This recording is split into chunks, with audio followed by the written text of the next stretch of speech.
3 o'clock on a Thursday afternoon. Friday Eve, as Terry Ford likes to call it. Welcome back in. It's the Postgame show. Terry's here, way on time. Way early, man. You were here like almost a minute ahead of time, man. I got here so early. You all right? Yeah, but your microphone's not on, so it's already a 5-yard penalty. Well, hold on. Find a way to... Dave's been messing with things, hasn't he? Yeah, he has. I'll tell you the behind the scenes. Dave's always messing with stuff. Well, you know what it is with him? Yeah, is like when we have like someone from Stream, like Scott Hamilton filled in that last hour of StreamYard, right? I heard some of that, yeah. So Dave, to talk to him, to have everything run on the air, we have this thing called Program 1. Okay. You have to take Program 1 out to talk to Scott Hamilton down the line. I see. So Dave always forgets to turn Program 1 on. I think, you know when I learned this? Dave just forgets that we have people here that are working. Well, yeah, Dave, it skips Dave's mind. Sure. And so the time I found out about this, you were I think it's when you weren't here, you were dealing with all your stuff, and I'm doing the show by myself. I know you wanted to be a smartass right then, and then you just couldn't. I was trying. Yeah, I know you wanted I stopped to. myself. That's fine. Because of my maturity and professionalism. Go ahead. I don't care. I don't care. So I come in here, and Jay, I am rolling. I start off the show. I got music going. I'm yapping. I'm going, and all of a sudden, and sometimes with the headsets, you don't hear for whatever reason right. Right. You're like, whatever. Yeah. There's all sorts of stupid kooky buttons. So I'm going. I look down. I don't even look at the meters. I'm cooking, right? I'm sure. talking. Yeah. All of a sudden I get a text. You got dead air. All of a sudden I look up and I get alarm like messages in my email. Right. Alarm. I'm like, what the bleep's going on? I'm talking. And I look, Program 1 hasn't been pushed. I bet you I went 3 minutes. Wow. I bet you. Wow. But it was award-winning. The stuff I said was so good. Give yourself a trophy, man. You know what? It's in the Dead Air Hall of Fame. At least a certificate. So that's where I learned about Dave not hitting the button. That's good. That's good. Yeah. Well, we got it hit today. We're all back together here. Good for David Cloninger will join us coming up bottom of the hour. We were going to have DC on to talk about just reaction to the Paul Mainieri comments from earlier in the week, and had somebody hit me on Twitter and say that my rant was warranted yesterday. Absolutely. I didn't know. Look, I've had louder, angrier rants, but just some of the things that were there. But we were going to have DC talk about that. We may still, but if you haven't heard, there is breaking Gamecock women's basketball news in the last, couple of hours. Maddie McDaniel is not leaving the program entirely, but she is going to step away from basketball for the coming season. And this is an interesting development, if only because, as most of you who know, who follow the program and know, Maddie was going to take over as the top point guard for this program. And, Raven is gone, and Maddie has been a terrific understudy the last couple of years. She sees good minutes, or has seen good minutes.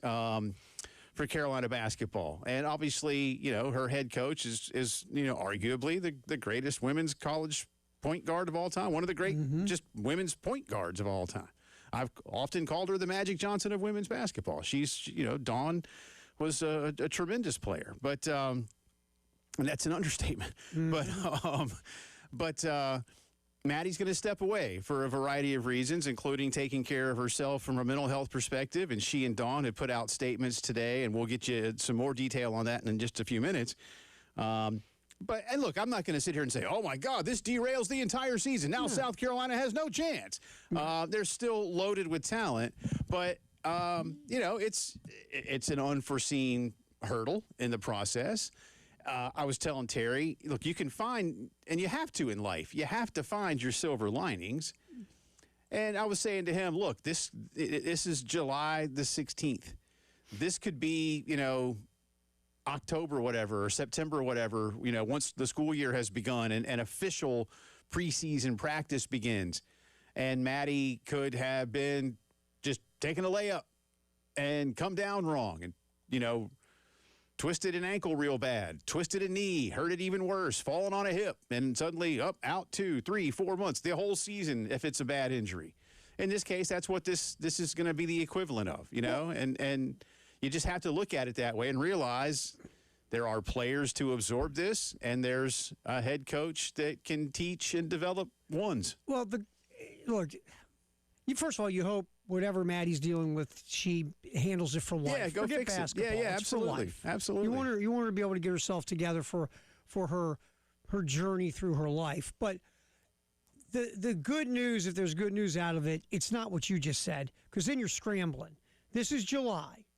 Now you can sit back and go, okay, we know starting now, and we've got August, September, October, November, whatever, we've got months to now put a plan in place to figure if it's Jordan Lee now takes it over, the transfer from Texas, if you're going to hand it to the freshman Jazzy, whatever you're going to do. And I feel like if we're just looking at the roster, it's Jordan Lee.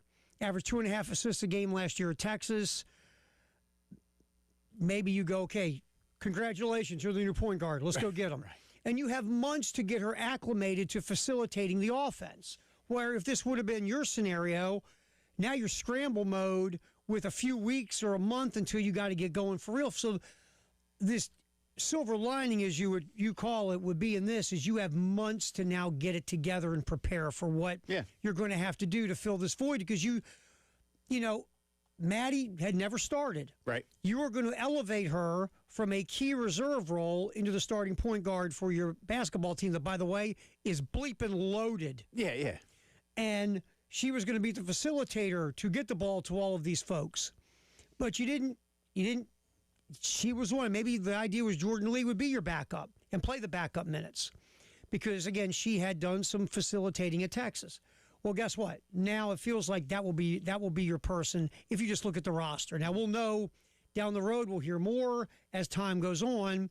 But if you look at the roster, that feels like that's the move. That's a veteran player who would be easier for them to step in that role. We'll see how it plays out, but that feels like the first thing is we're talking on July 16th. I would agree. And David Cloninger, I'm sure, has already dug more deeply into this situation and looked at the depth chart, probably talked to a few of the sources that he has close to the program to figure out what direction Dawn will take things. But we'll talk to DC about that. And again, we'll get into a little of the baseball stuff. And David's also been doing some pieces on the Nike uniform rollout for Carolina teams. I know he had a piece earlier. You and I never talked about this, and I'm not really a big uniform guy in general. Right. I mean, most folks love the fact that Nike's now involved. I heard a few people about the garnet color. Right.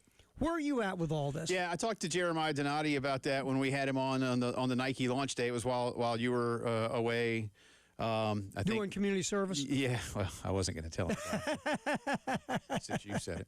No, I get it, and it's funny because I went out to we did the show that day at Gamecock Traditions on Sunset in Lexington, and I had a chance to talk to Scott Satterfield and look at all of the brand new Nike stuff, and I sent a picture to one of my girls of a piece of Nike clothing. And she said back, now remember, it's in a bright room with a lot of, fluorescent light. She's like, that doesn't look garnet. And then she saw it again and realized, oh, no, it is. Here's the thing. It sounds to me like Nike has found the color. They're going to use one color. Is it as deep a garnet as what Under Armour had? No, I'll tell you, no, it's not. But I've heard people say it's red. It's not. Okay. It's a lighter shade of garnet, for sure. Look, over time, do Carolina and Nike work on that? Look, it's close to Alabama's Crimson. That's a Nike school. I believe Florida State is a Nike school. I think you're right. I'll double check, but I think you're right. And while you're looking, will you look and see if Southern California is a Nike school? And if not a Nike school, a Jumpman school, which is a Nike school. And so I don't know what those schools wear relative to Carolina's garnet. I'm not going to sweat it. I'll tell you that much as somebody who's been around here a long time. Yes and yes. Yes. Okay. Mm-hmm. So, as the relationship builds and you have a chance to assess, but this is what they've come up with to start. I'm fine with it. I'm not going to sit here and listen. I got things in life whether it's Carolina related or not, to get like really upset about. And I appreciate how Carolina fans feel about it because I'll be honest with you, Terry.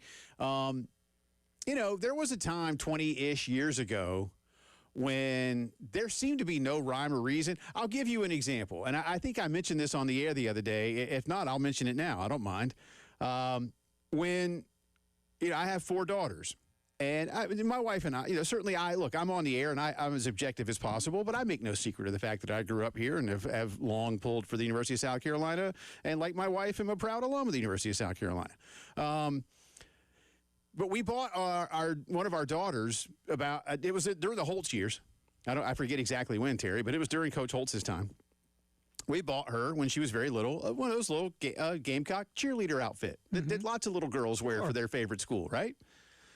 And let me just tell you, man, you may as well have taken the USC off the front and put a Power G on it. Oh, really? It was red and black. It was red, and it may as well have been Georgia.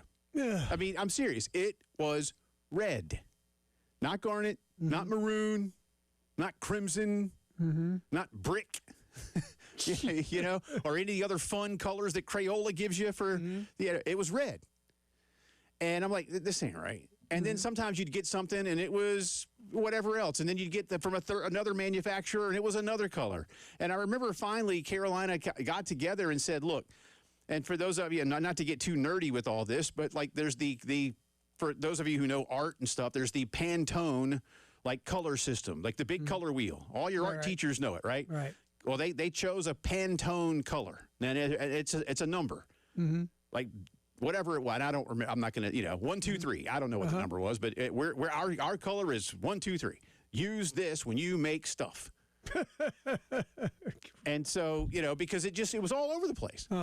But again, the thing we bought, one of our girls, I'm telling you, man, red. And that's what hacks Gamecock fans off. Sure. Is when it's red. Right. Because we ain't Georgia. That's what they'll tell you. We ain't Georgia. Right. Black is black, sure. But not red. Red. So to come back around to your question, I'm not going to sweat it right now. I think the big thing is you are now partnered with Nike. Nike wants to do right by you, and they're going to do a lot of good things. What I've heard some more people complaining about, if anything, if it's complaining, is, man, the football uniform doesn't really look any different. Well, Jeremiah told us about that too. Look, he basically said in so many words, and I'll paraphrase, we're not going to go make wholesale changes just for the sake of making wholesale changes right now. We still have an identity. Yeah, sure. And Carolina is already a school, from a football perspective at least, that does have tons of mix and match uniform combinations. So, don't go messing with it too much. Now, look, and I'm serious, you're going to want your garnet helmet to match your garnet jersey or your garnet pants. Yeah. So you need to make sure that you're not looking like, oh, man, y'all got 3 different colors going on right there, right? So there will be things to look at and to measure and to assess. But, my advice is don't sweat it too much. If you like it, buy it. If you don't. I don't care if they wear all white, all black, all garnet, whatever. Go win some football games. That's always been me. Win games, just win. I don't care. I used to joke about it before. It's like, I don't care if my favorite team wears mini skirts and shot blocker pumps. Just go win. You winning? Yeah, go win some games, man. That's all I care about. Go win some games. That's all I care about. All right, we'll come back on the other side again. David Cloninger will be with us inside of 20 minutes, but we'll give you a few more details on the Maddie McDaniel situation, including a statement from Maddie herself and from her head coach, Dawn Staley. But again, if you just tuned in through the course of that opening monologue, Maddie McDaniel, the presumed starting point guard for Carolina women's basketball in the coming season, deciding to step away from the program for a little bit to take care of herself, and we'll give you more detail when the postgame show returns.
All right, welcome back in. 19 minutes after 3 o'clock on this Thursday. Jay and Terry with you as the postgame show rolls on. David Cloninger coming up in just a bit. Top of the 4 o'clock hour. Another major means another visit from the great Bill McDonald, the former Gamecock men's golf coach, will join us. As I understand it, he is currently out on a course giving some lessons. No way. I hope he is in some type of mobile unit, golf cart, that has air conditioning, a ceiling fan, cooler. How cool would a ceiling fan be? Yeah. That'd actually be funny. Driving around the ceiling fan in your golf cart. It's hot today, Terry Ford. Or hot. even better, the old school air conditioner we put in the windows. Yeah. Have one of those in your golf cart. Sure. In the The quiet kind. Yes. Remember that. Sure. Quiet kind. Yeah. Man, remember putting a fan in your window. I remember when my mom and I moved into a house when I was a little kid, and it didn't have air conditioning. And I remember like how excited I was that they had come to put one of the window units into my room. Oh yeah. I was like 8. Big time. And I was like, oh my gosh, Big I have time, my own man. air conditioner. This is like my life. How's my life ever going to get any better? Right? You have died and gone to heaven. I have an air conditioner in my window. Look at me. Yeah. It's like that. It's like we hear those stories about the generations before us. We were the first family to have a TV. Yeah. We had a color TV then. Right. Oh yeah. But David will be with us. Bill will be with us coming up in a bit. And you never know what you're going to get on this show. So, just We don't even know sometimes. Stay tuned. Hang out. Stay tuned. Hang out. You never know. But looking forward to talking to those guys. No World Cup game today. No.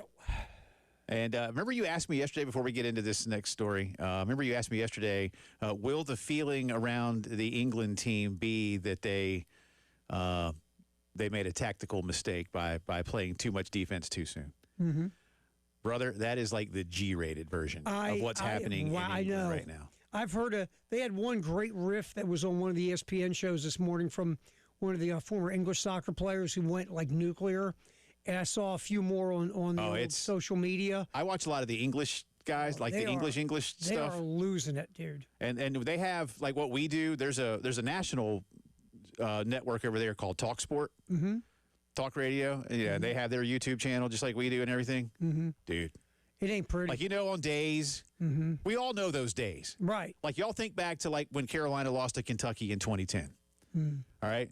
Worst pregame show or worst postgame show I've ever done, and Monday was not any better. Mm-hmm. Multiply it by, like, whatever. 100.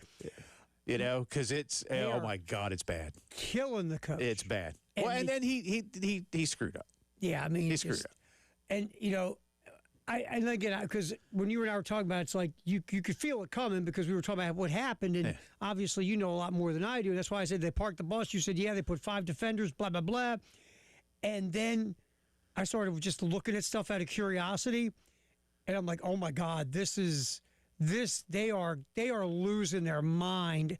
And it's all about the tactical errors by the head coach. They parked a bus and they parked a bunch of fleet of buses. Yeah, and Argentina was like, well, watch this. And we're going to just roll the ball right under the bus. Yeah, and the one guy was like, go out like a bleeping bunch of bleepers and you all saw go out like a man. It was dude. Just like, oh my I imagine God. that whoever the producers are at TalkSport in England, in London, and in their studio, like if their 7-second button, like it's broken today. They have carpal tunnel. It's broken. Yeah, it's well, just from the stuff I've seen, oh my God. It's just like every caller, you'll just see the 2 hosts, and it'll just be, boo.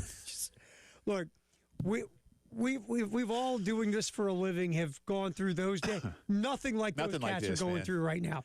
That's a whole country. We just don't, the whole country, because we don't have it. We just don't have an equivalent of that. Like again, fan base to fan base. It can in your town in your state, but not nationwide, man. I got a taste of insanity watching this today. It was like, wow. Watching some of the stuff this morning from England was oh my gosh. And their coach is not from there. No, which makes it even worse. That doesn't make it worse. Because you know what? You ain't from around here, is you? Yeah. Mm-hmm.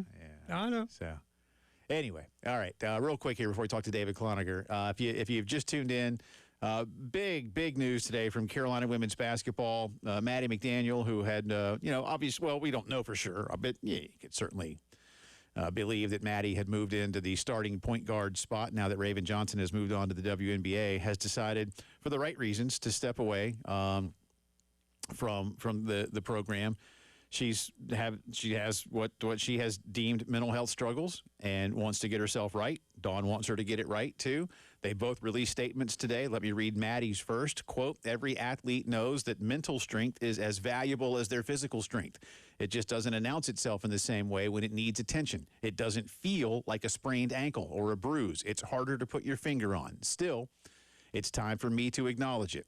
I've tried to just keep going, but right now I'm not giving my coaches, my teammates, and the fams the version of myself that they deserve. So I have decided to step away from the team to focus on my mental and emotional well-being, to get back to my best self on all levels. It is the strongest thing I can think of to do because of what being a part of Gamecock women's basketball means to me. I appreciate everyone who has supported me, and I will be working hard to get back to being the person who has earned that. End quote from Maddie McDaniel herself. It takes a lot to admit that publicly and to say the things she said. Good for her. You know, real quick before we get to Dawn's, that's the thing. Look, I was talking to somebody this the other day. This generation of young'uns are much more, and look, all of us other generations, we go, oh, these softies, these whatever. Mental health's a thing we have sucked at forever. Yep. And at least, whether you agree or disagree with whatever, at least the fact that this generation is recognizing it is a positive thing. Because a lot of times, you remember when we were growing up, man up. Rub some dirt on now, it. you all right? Yeah. Physical or mental. Be a Yeah. man. Toughen up. Yeah. Right. Yeah. What's wrong with you, sissy? Yeah. And just because mental issues were, we'll go with equals weakness in a lot of ways. Absolutely. Or this, what's wrong with you? Yeah, absolutely. And I do give them credit that they're more in tune with it. Now, again, you can agree or disagree with it and think whatever you want to think. But I think we have just been awful at dealing with it forever. So at least they're acknowledging it. Mm-hmm. And isn't that the first way to try to make it better is acknowledging it? Knowing is half the battle, man. And maybe this, in the long run, if she's not right in the ears, it's hard to run the point guard and be the quarterback in the engine of a basketball team if mentally you're not in the right spot. Absolutely. Well, that, and I mean, your personal life, your life academic life, all of it. And all of it, man. I think that I am impressed with this younger generation being more in tune with, hey, you know what? I'm not right now. I need to get myself right. Amen. 100%. Dawn Staley has released a statement as well, obviously in support of her young point guard. Quote, if we see anyone in our program going through something, we give them the space and the grace to work through it. When they embrace that, it may take more than that. We embrace that too. Maddie's decision is a difficult one for a young person to make, and I'm glad she felt our program was a safe place for her to make it. End quote from Coach Dawn Staley. So, look, good luck to Maddie. Wish her the best. Terry, everything you just said, I echo. First off, acknowledge it, understand it, then address it. Mm-hmm. We saw this with Ashlyn Watkins. And we know she's back and feeling good about herself. Do it before, something worse may happen, whatever that may be. And I don't want to sit here and sound alarmist or anything like that. But, as soon as you think you need to address it, do it, period. And I'm with you 100%. A generation now, the stigma is being removed. Not from there will be people that, oh, come on. Mm-hmm. And that's life. That's humanity. We were all taught that way from the previous generation. So, it's come down and man it up. Yeah. Let's go, man. Come on, snap out of it. And but I'm with you 100%. Especially, and I know you and I, some of our kids are around the same age, and whatever, you gotta do something. I'll tell you this real quick. We'll go on this. My youngest had his buddy, and they're tight. They went through high school together and everything. And this kid called me the other day. He goes, man, I'm having a anxiety attack, or I'm having something. And my son's like, where are you at? He goes, I parked off on the side of the road, man. He goes, can you come talk to me? My kid said, screw you. No, my kid said, yeah. And my kid went over, drove over, sat down, talked to him. None of my friends growing up would have called me and said, hey, Terry, I'm having an anxiety attack. No. Because they'd been scared to even admit something it. like that. Yeah, I know what you mean. They would do what they would do is try to suffer through it themselves, and maybe they could get through it, maybe not. But again, for that kid to call his buddy and say, man, I'm having an anxiety attack. I'm on the side of the road. Can you come just talk me through it? Yeah. That I was like, you know what? That's good stuff. No, I like it. Maybe I'm just getting mellow in my old age, Jay. I don't know. David Cloninger on the other side of the break. We'll get DC's take on this particular story. A few other things going on around the Gamecocks here in the summertime. You're listening to the Postgame Show.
All right, welcome back in. 3:34 on this Thursday. Jay Phillips, Terry Ford with you. David Cloninger in just a second. Again, the news of the afternoon. South Carolina point guard Maddie McDaniel stepping away from the program for the upcoming season to focus on her mental health, releasing a statement earlier today saying it's the strongest thing I think I can do because of what being part of Gamecock women's basketball means to me. And Dawn Staley saying that Maddie's decision is a difficult one for a young person to make. I'm glad she felt our program was a safe place for her to make it. So that has happened today. DC will join us here in just a second with his take on what's going on. Get into a little bit of baseball. And Dave has been following some of the uniform stuff with Nike as well. Again, Bill McDonald coming up in just a little bit, too. World Cup update, so much more. Always a pleasure to talk to our good friend David Cloninger, who is back from climbing the volcanoes of Hawaii. And as I texted him while he was out there, don't fall into one. You're back in Colombia, so I assume that no scorching, no anything else. You have made it back from our 50th state. Oh, well, you should never assume anything, Jay. I mean, when you assume, you make a, you know what, I'll just leave the rest of that up. Trust me, I had a football coach we had a football coach in high school that used that one about once a week, my man. And every time he used it, it was the first time he used it in his mind. Of course. But, no, everything went swimmingly. You do your 10th anniversary, you go hard to go home, right? So, did it up right. Yeah, you know what? I remember my 10th anniversary Waffle House. Okay. I took my wife to New York for a week. I didn't do Hawaii. I took Sonny to New York City. So I feel like David is just showing us all up. Oh, absolutely. I didn't went volcano hunting for his 10th anniversary. Nice. I now know what true addiction feels like. I'll tell you that. As many of you know, I have to have a Diet Dr. Pepper in the morning because I don't drink coffee. Uh-huh. So I went looking for them on the islands and said, "Oh, these are $4.29 a piece." I'm like, "What? $4.29? All right." Yeah, no choice. Yeah. Now let me ask you a question. So did you drop the $4.29 and get it because you need it, or did you? Of course. I mean, there was no hesitation. You grumble about it, but you're still going to do it. That's right. We got a lot to get to in a short amount of time. We weren't going to talk about this with you, but obviously it has broken since we have booked you for today's program. Maddie McDaniel stepping away for a bit. What more have you learned about this decision?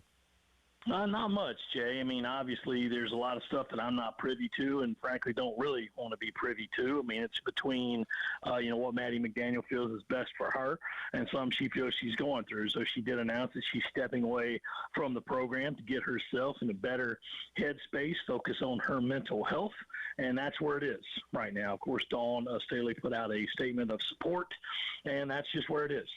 You hope for the best for her, and, of course, you don't really want to talk about how it affects the team right now, but being in the business we do have to talk about how it affects the team if this should last throughout the season. So that's what's in the story that's up there on the Post and Courier website right now. Hey, David, going to that point, and obviously the most important thing is for Maddie to get herself together for her life, but when you look at the team, the roster constructed right now, I mean, again, Jordan Lee averaged 2.5 assists last year at Texas. It is simple to say she'll get first crack at it if you still need a point guard for Maddie at the start of the season. I wouldn't say it's as simple as that. I mean, obviously there are some players who have handled the ball in different scenarios, but I was always going to understand that coming into this year with Maddie McDaniel as the presumed starter, everything pointed to that Tessa Johnson would probably be her most trusted backup. Tessa has taken her turns doing it throughout the past 3 years, whether that's just taking over as a third ball handler behind Raven Johnson, behind Tahina Paopao, whoever might have been in the game at the time. She can do that, of course, but she also has an ability to shoot three and get to the rim, something I could also say for Jordan Lee. And then you look at Agat Makir. To me, it's like that's a very interesting option because her height would suggest she'd play the point. She's 6'1", but she's so valuable on the low block, able to really get that paint offense cooking as she did last year in the NCAA tournament. So I don't know if you look at that right away. And then, of course, there's the other option. You want to put a freshman out there? Because Jersey Robinson can do it. She's done it in high school. Obviously, this isn't high school, but I'll just go ahead and point it out because others have. South Carolina won its first national championship with a freshman point guard playing. Yeah. So, they wouldn't be a stranger to it. But in this age of positionless basketball, Jay, who knows?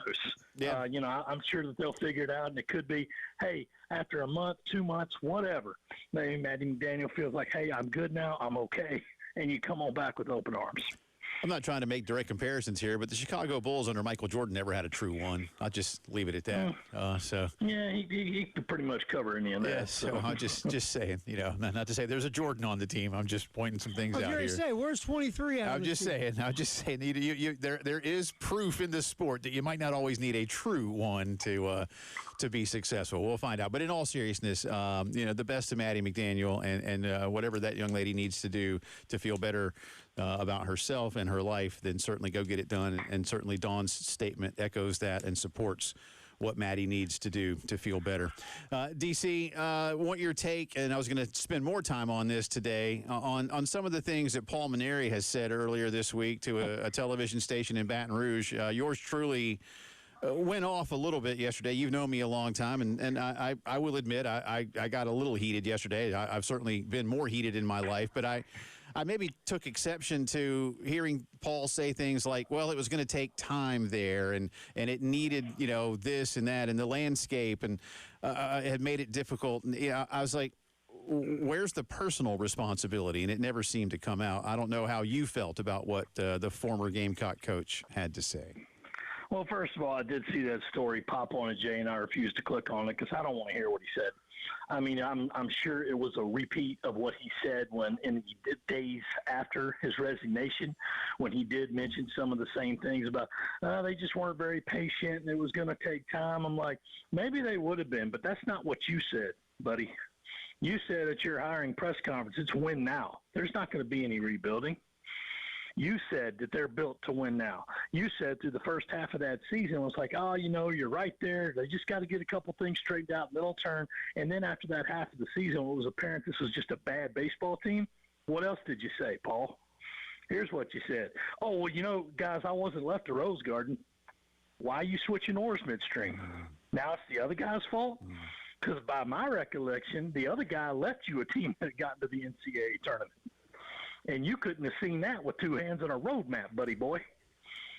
And, that last one, too, I really took personal offense. Well, it was just me over there in my two-bedroom apartment. Mm-hmm. Wine. I'm sure it must have been difficult in your two-bedroom apartment counting that $1.3 million that you were burning. Mm-hmm. I think I could have made that work, but that's me. So I didn't read it, don't care, not interested. I mean, it's a new day now. I mean, if he wants to keep on and say, playing that grandfatherly role, go right ahead. But Jay, you, I, and especially John Little, our friend at the program, we all know what went on. Yeah. Plenty others know what went on behind the scenes.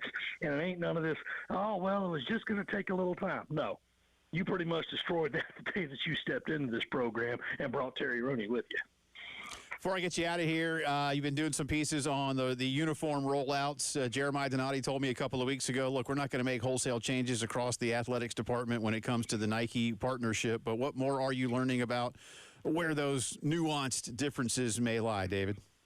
No, guys, I think a lot of it will just be, some very basic, tweaks, just some a little addition, little subtraction. I haven't seen any of the uniforms for the major sports yet, but I'm sure they'll be fine.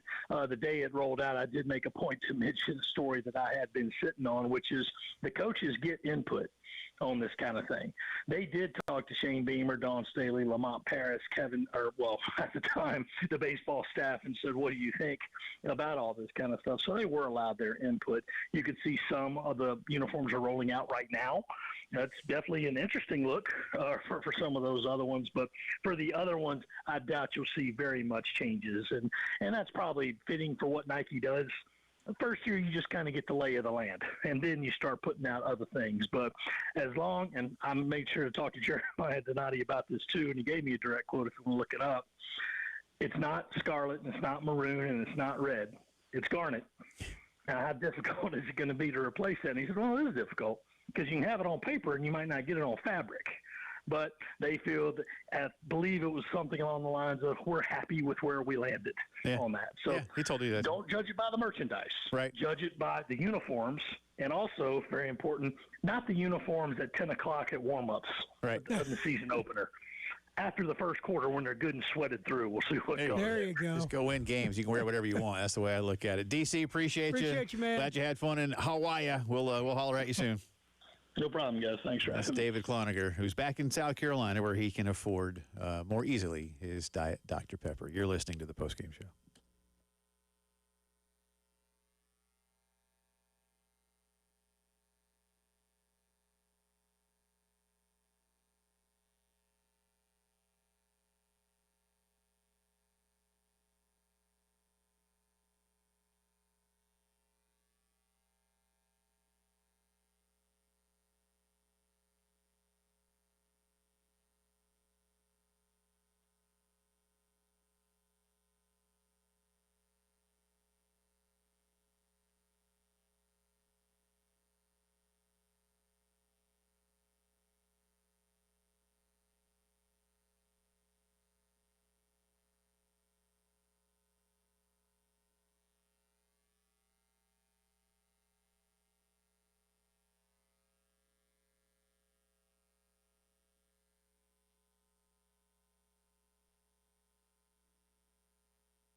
All right, welcome back in. 11 minutes in front of 4 o'clock on this Thursday. Jay and Terry with you. Thanks again.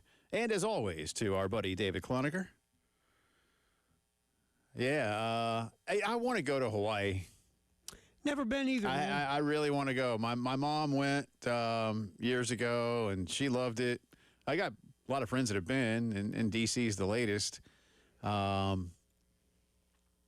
I just haven't had that opportunity yet. I'll get over there. But again, Sonny and I went for our 10th to New York. I think we saw 3 shows, and we did some shopping and nice restauranting and such. Nice. So, I mean, we had fun. But no volcanoes on Manhattan Island. Yeah, it's not a volcanic island. Typically, most of my long relationships in my life, they probably would have pushed me into the volcano. Sure. Close, Terry, come look at this closer. Come closer for a minute. Come look closer. There is a part of me that would like to go to Volcano National Park and like as close as you can get, because like Kilauea is pretty much just constantly erupting. Mauna Loa, I think, erupts with pretty good regularity again. Yeah. And people say like going to Iceland because they've got one. I don't know the names, but they've Iceland. One, yes. Yeah, they got one that's kind of going all the time, and that's like a tourist attraction. Yeah, too, yeah. Well, again, you got a national park like that, and like I said, I mean, it's just there are certain vents in the earth where they are constantly just doing whatever. The closest volcano I've ever been to, I went to Naples, so I've seen like Mount Vesuvius, the Mount Vesuvius. That's cool. Yeah. And when I lived in Washington State, they got Mount St. Helens. Sure. Which erupted. And Mount Rainier. Mount Rainier. You got Mount St. Helens. Look, they say one day Rainier's going to go, man. Yep. You would like the house that I rented in Seattle, because I was across the Sound, and you'd walk out on my deck and see Mount Rainier every morning, man. That was cool. That's all right. I actually enjoyed that. That's high dollar real estate for it. No, it was not really, no. It's a big mountain.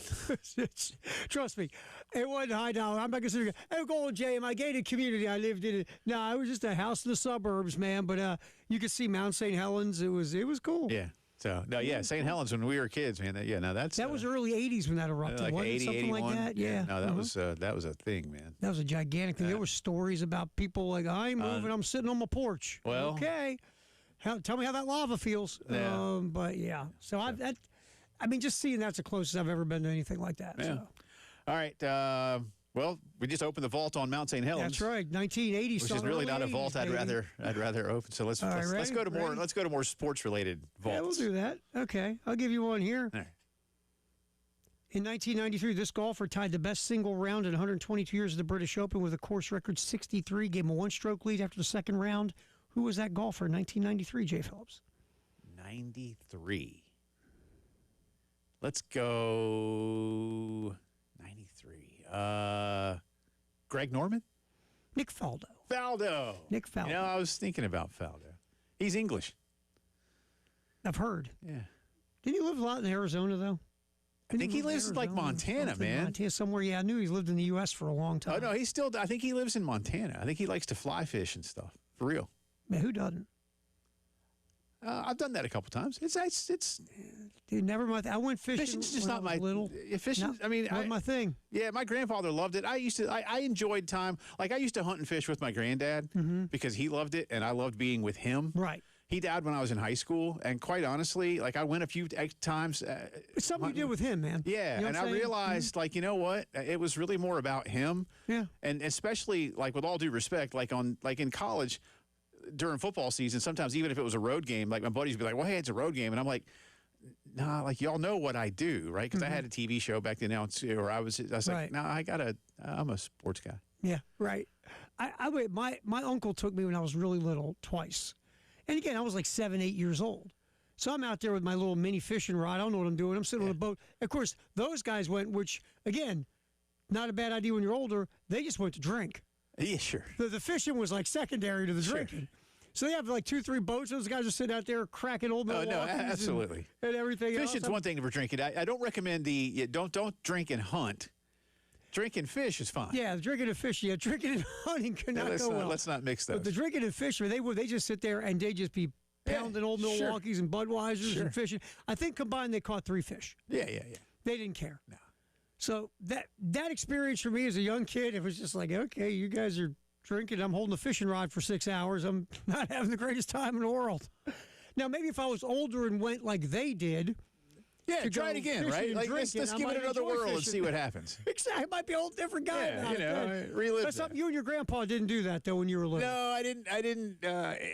You didn't crack I think beers? he may have had I think, what did he drink? Like Schlitz, maybe? Yeah, maybe. It sounds about right. PBR? Yeah, Oh, those guys are hitting some PBRs, too. Yeah. Oh, yeah. Yeah, no, I had a Sprite.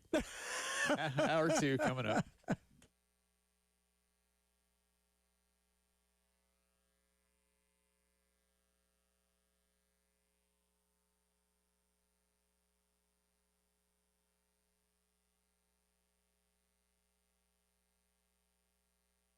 Well, listen, yesterday at the British Bulldog may have been a little sad as, merry old England had to bow out.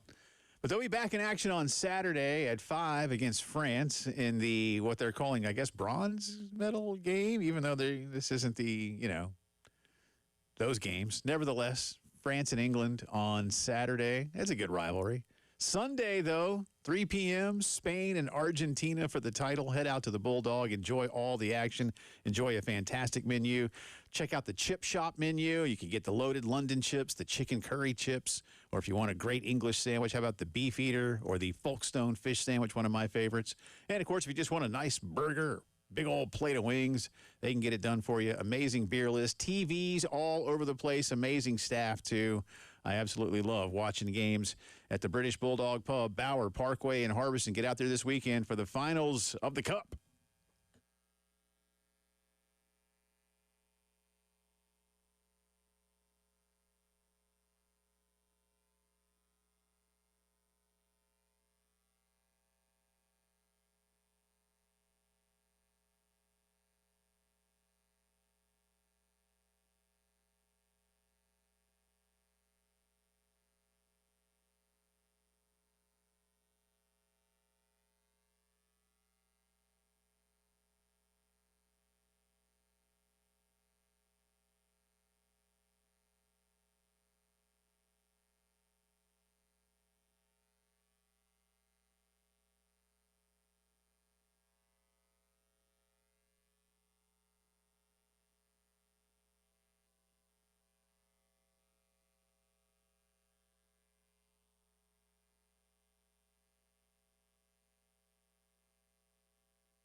4 o'clock on this Thursday. Welcome back in. Second hour of the postgame show coming at you from downtown Columbia's Herndon Chevy Studios along with Terry Ford. I'm Jay Phillips. Thank you so much for being with us.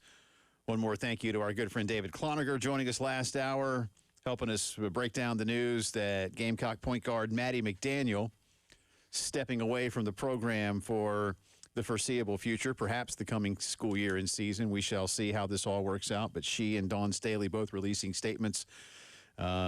There's Maddie saying, need to get my mental health right, not really in the right headspace, and I need to be the best I can be.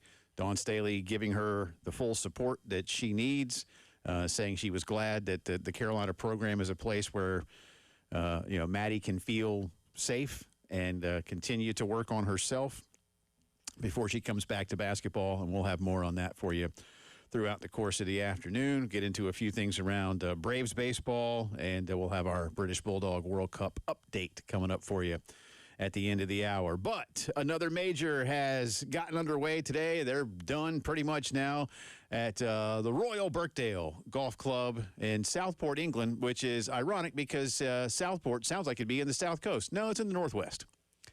Makes perfect sense. Sure, because that's England, and they like to just name stuff, and it they doesn't drive really. on a different side of the road and all that. Oh yeah, I know, stuff. right? Up is down, south is west. But Bill McDonald can get it all straightened out for us. Coach is back with us once again to help us preview another of golf's big majors. And I understand, sir, that you have been giving golf lessons today. We said we hoped you were in some type of air-conditioned golf cart that also included a ceiling fan and like a refrigerator. How was it out there for you today? Well, unfortunately, I didn't. I was doing some playing lessons, and it was hotter than Dolly Parton's curling iron. I tell you, it was every bit of what you expect in July in the middle of South Carolina. But Sure.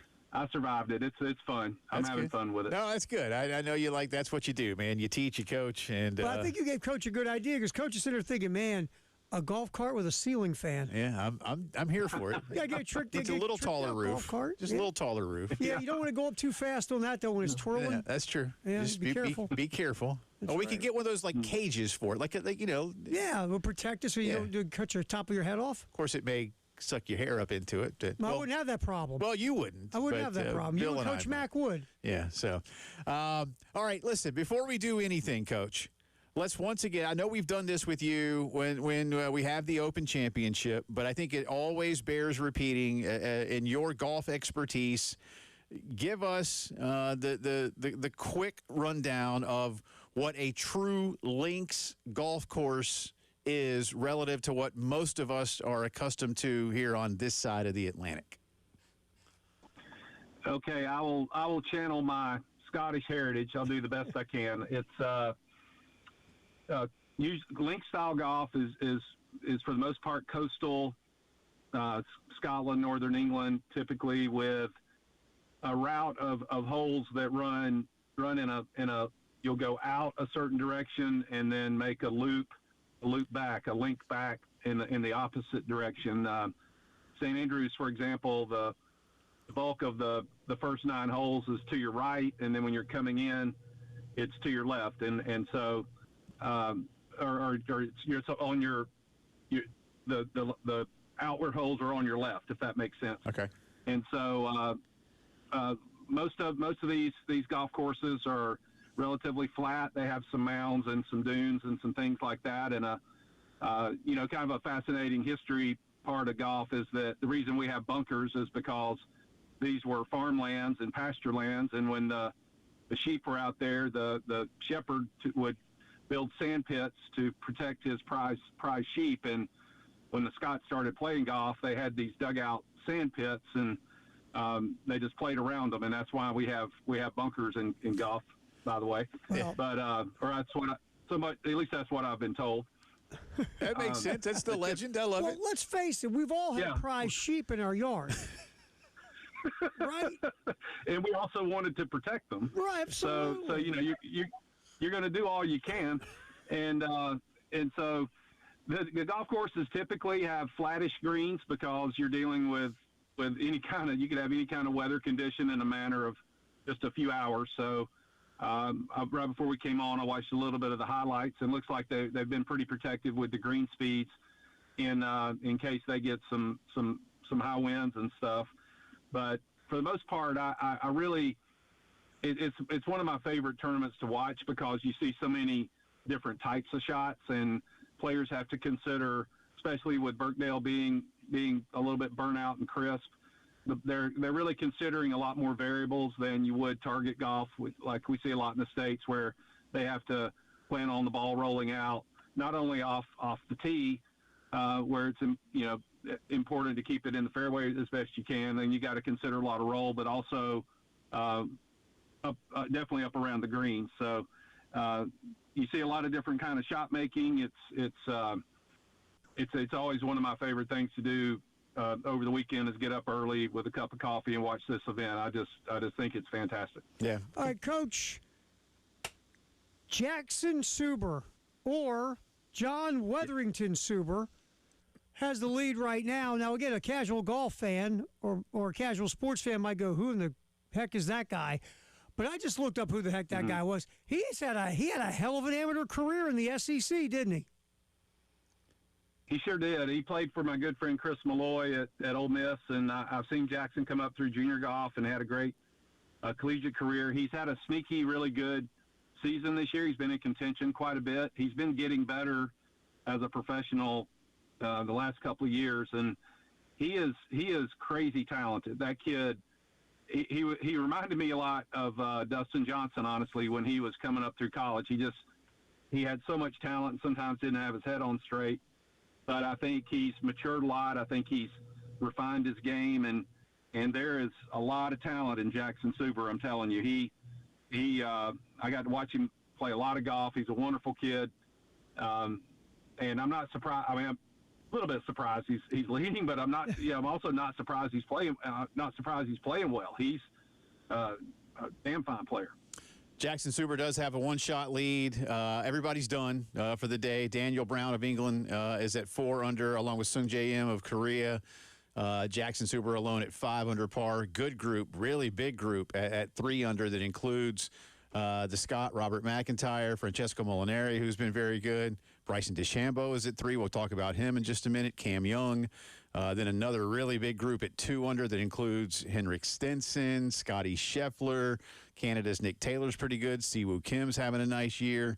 Bud Cauley, Sepp Straka. So that's just a few of the guys that are currently at 2. Let's talk about Bryson for a minute. He's had a bad year when it comes to the majors, and obviously not a lot of people paying a whole lot of attention to the LIV Tour right now, which is seemingly on its last legs, Coach, and that makes it difficult for a guy like Bryson. We know some of the financial stories that have been around him, but it's the golf that matters most.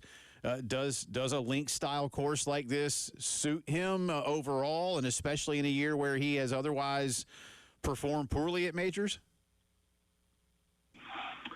Well, it's funny. I told my wife the other night, I said, I bet DeChambeau plays well this week. And she's like, why? I mean, she's like, what in the world? I said, all this attention he's getting, people ripping him and all this stuff, I said, it's going to give him some fuel, I think. He's just wacky enough to turn it into something good for him, I feel like. Or at least I made that comment.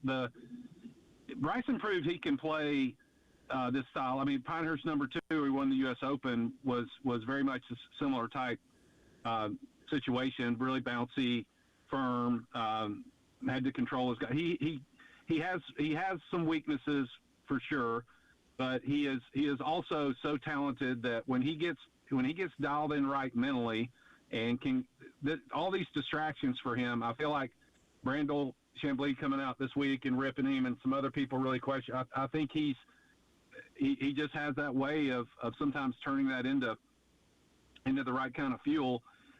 Where he's deficient is in wedge play typically and decision making. So it'll be interesting to see if those parts of his game, if he's dialed in with his driver, you better look out, because he can get hot with his putter, as funky as it is. He can really roll it.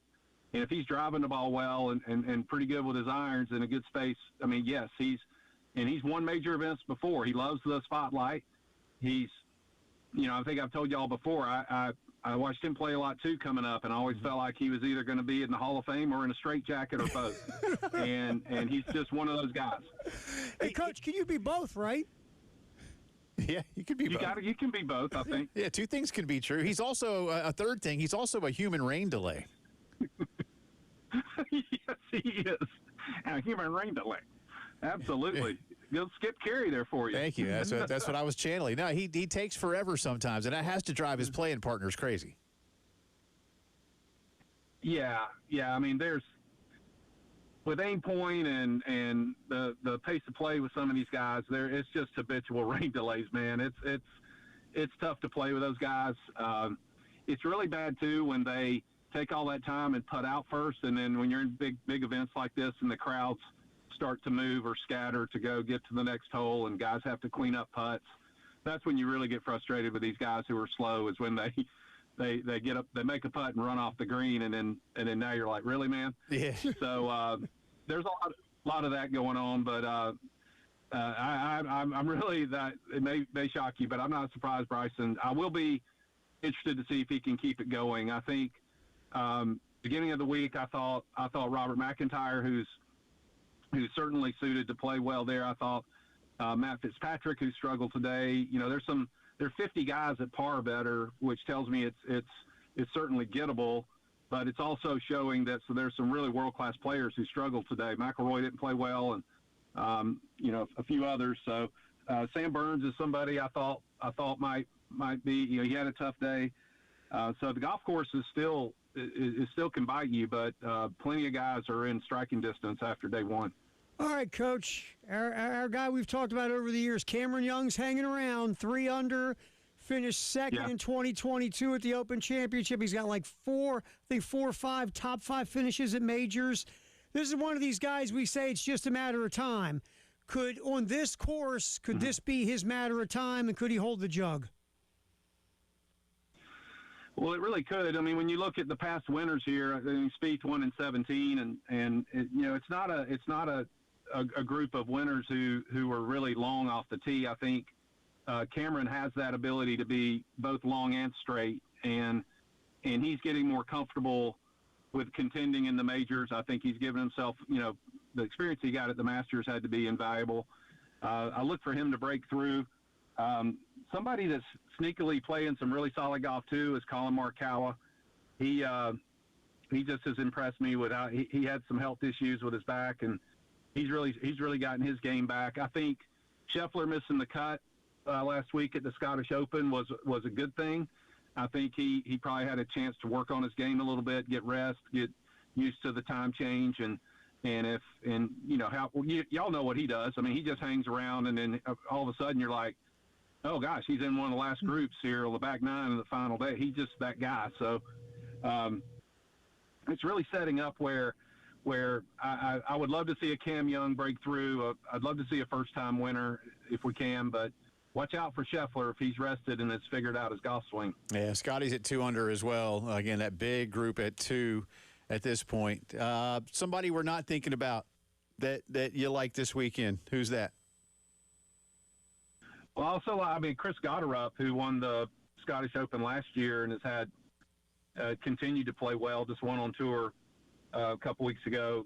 Again, I think he has that type of game that a lot like Cam Young, where he can still bomb it out there pretty good, but he's a shot maker and really creative around the greens. He's a tough kid.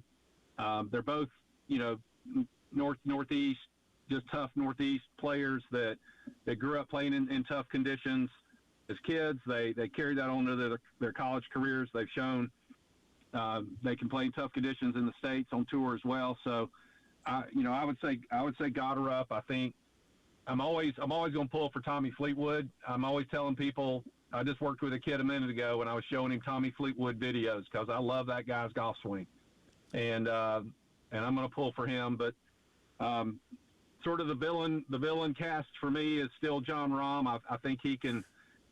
He's obviously not somebody from out of the woodwork, but I think he's off to a solid start, and he's someone that's not scared to.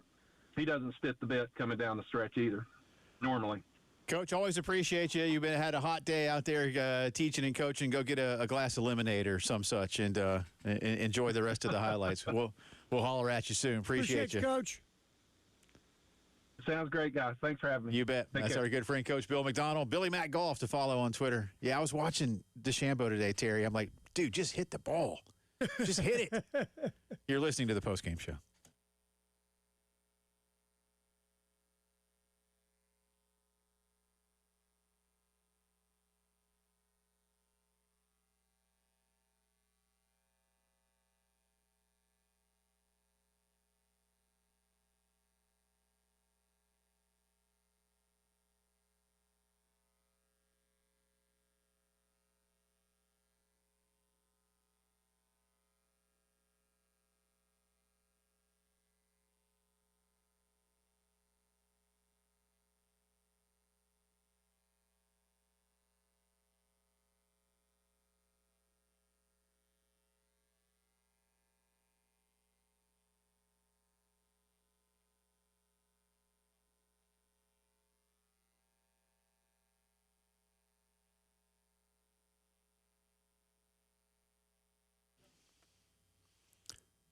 AAA Heating and Air ready to keep you and your family nice and comfortable. And let's face it, y'all, I told you, just a little reprieve a couple days ago when the clouds were overhead. They're gone now. I got 96 in downtown Columbia. What's the inside of your house right now? Could it be cooler? Or are you keeping it cool, but it's costing you an arm and a leg? Maybe not quite as cool as it could be because maybe there's something going on. Maybe you're a little low on coolant, whatever it might be. 803-677-1500. AAA Heating and Air can get to you quick. If you want a brand new system, typically within a day, they can have the old one out and the new one in. So if that's something you need, call them up and get it done. If it's a quick repair, they'll get that done for you too and tell you exactly what you're going to pay with true transparency pricing. May need a new generator for some of those storms that knock the power out or just electrical work. They can get that done for you too. They've done great work around the Phillips house. We love them, and I know you will too. Whatever you need when it comes to your AC system, 803-677-1500. Call AAA Heating and Air.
All right, welcome back in. 20 minutes after 4 o'clock here on a Thursday. Jay Phillips, Terry Ford with you. Thanks, as always, to our great friend, Coach Bill McDonald.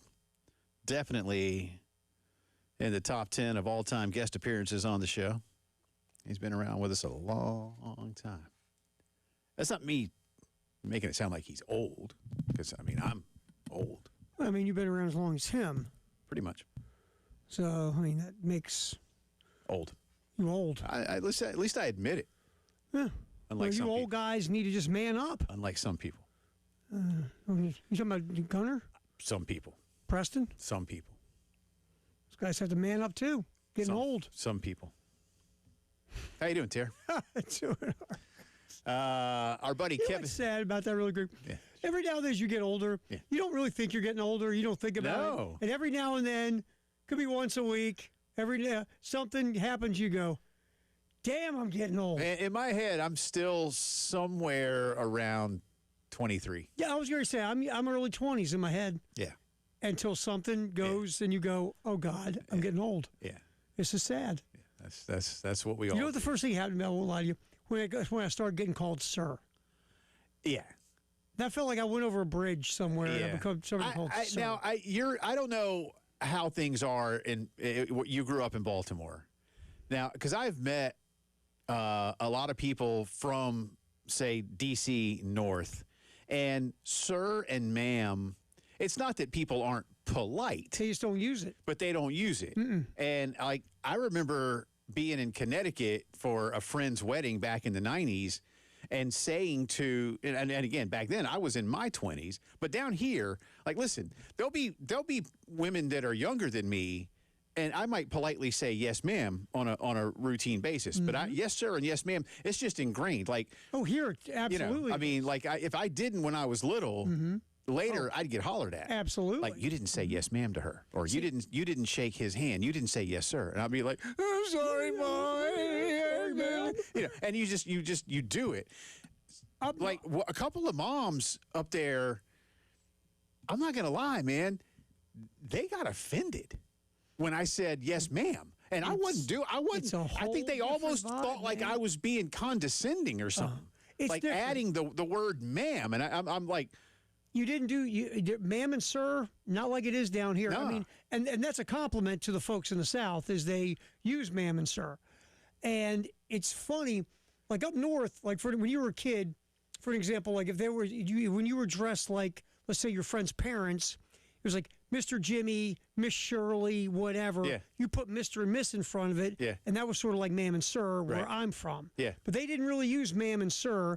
That's almost like when you got old. See, up where I'm from, ma'am and sir means, without saying it, you're getting old. older. Yeah. You're old. And I, you know, like we do a lot of that here, and it feels like the smaller the town, like as the town grows, you go from the Mr. or Miss first name to the last name. Or like teachers, like it feels like kindergarten teachers are like just, you know, Betsy, like Miss Betsy. But then if Betsy's last name was, you know, Johnson and it's first grade, then she's Miss Johnson. Like it switches there, you know, but again, for kids, like some of my kids' parents, you know, the friends' parents, they'll call Miss or Mr. first name. But the bulk of them, it's Mr. or Miss last name. Right. But in smaller towns, like where my wife grew up, you don't use last names. Right. Like they don't use, like nobody, like you have a last name, but nobody uses it. I'll tell you one real quick. You want to get worded out? One of my kids, the high school they went to, the faculty insisted you call them by their first name. Yeah, I'm sorry, man. I'm just I picturing my high can't school. quite see. I can't do it. And it's like you don't have to say, you don't have to call me Mr. So and so, and I'm like, yeah, I kind of do. Yeah. Or you don't have to say sir to me or ma'am to me. I was like, yeah, no, I kind of do. I was thinking about going to one of my teachers. Hey, Phil. Yeah, right. Phil, what's up? Right. As I'm writing sentences in detention. Oh yeah, it was funny. I remember, and my kid was like, it's weird because they never had done that before, and they're like, I'm having a tough time just calling them by their first name. And that was freshman year. By junior year, hey, Jimmy, my geology teacher. Right. I'm just like, that's just weird. Man. But yeah, no, but so yeah, I remember, man, being in Connecticut, like it was 90, 99. You basically my called wife her was an old pregnant. lady. You know that, right? Well, Up north, you called her an old lady. but I think you're right. You know, and I think back now, and some of these women that I'm talking about might have been around my current age, like in their 50s or whatever. But again, they just don't have any notion of that down here. It's just, and it's not right or wrong, good or bad, better or It's just worse. different. It's just different. yeah, you know. But it's certainly not meant to offend. No, not If at nothing all. else, You're it's just- not meant to Right, offend. And but- I think they're like, you know, and I kind of got like these almost looks, and like maybe later, like I don't know if they were whispering, like, why is he saying ma'am? You know, who is that boy that's saying ma'am? That guy called me old, disrespectful. Yeah, so, yeah. I mean, I'll be honest with you. Yeah, it's taken me a few years to get used to the sir. Right. Because you get, like, especially younger people automatically call you sir, Yeah. right? And it took me a little bit to get used to that. 'Cause I'm like, sir, we think I'm old punk? But as I've got, but I understand here that's just being courteous and knowing your manners. It's what we do. Knowing your manners, Yeah, right, in the That's what South. we do. Yeah. So, yeah. Again, when I was a kid, I'd have got, if I didn't, I wouldn't have, it wouldn't have been immediate, but it'd have been later, my mom or my grandma would have pulled me aside. You got that little pull by the ear Yeah, when no you one's didn't- looking? You didn't say sir or ma'am.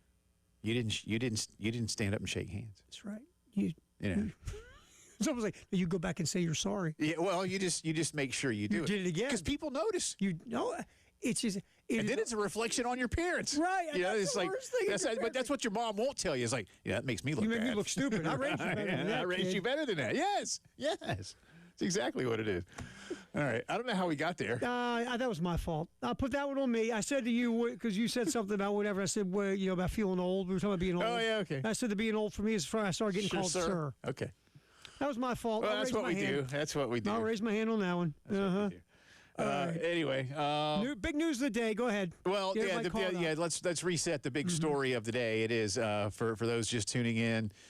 Gamecock women's basketball announcing today that Maddie McDaniel will step away from the program for a bit to take care of her mental health. She has released a statement saying every athlete knows that mental strength is as valuable as their physical strength. It just doesn't announce itself in the same way when it needs attention. It doesn't feel like a sprained ankle or a bruise. It's harder to put your finger on. And she said, it's the strongest thing I can think of stepping away to do because of what being part of Gamecock women's basketball means to me. I appreciate everyone who has supported me, and I will be working hard to get back to being the person who has earned that. Dawn Staley saying Maddie's decision is a difficult one for a young person to make, and I'm glad she felt our program was a safe place for her to make it. So, you know, again, first and foremost, whatever she needs to do, go do it. But certainly this raises questions from a sports fan perspective. And at this point, look, Dawn's not going to say anything else. It's July the 16th. Long way There to are go. summer conditioning workouts going on right now. Nothing more. The school year is still, 5 or 6 weeks away from starting. And then, you know, a month or so after that is when it's time for the basketball teams to begin their practice sessions. Carolina will open the year once again over in France, taking on this time the University of Maryland instead of the University of Notre Dame. But we talked to David Cloninger earlier, and, you know, David said could be Tessa Johnson, could be Jordan Lee, could be Agat McKeer, could be Jersey Robinson. Who knows at this point in time. Could be Maddie McDaniel. For Yeah, I mean, you know, if she feels better and has done, again, she's stepping away now. Again, the team is doing some organized things at this point, but this is not the first time this has happened. A couple of years ago, Ashlyn Watkins took some time away. And maybe this feels a little bit different, if only because there isn't another, for instance, let's just, be hypothetical. If Raven Johnson had gotten hurt last year or something, well, there was a point guard in Maddie McDaniel. There's not necessarily a true one Right. at this point behind her, but we'll see. But best of luck to Maddie, and I'm certain that she will get where she needs to be. Come back on the other side. BetMGM has over-unders of Carolina football opponents. And I got 2 Carolina stats for you for football. One good, one Uh-oh. All right, we'll do that when the postgame show comes back.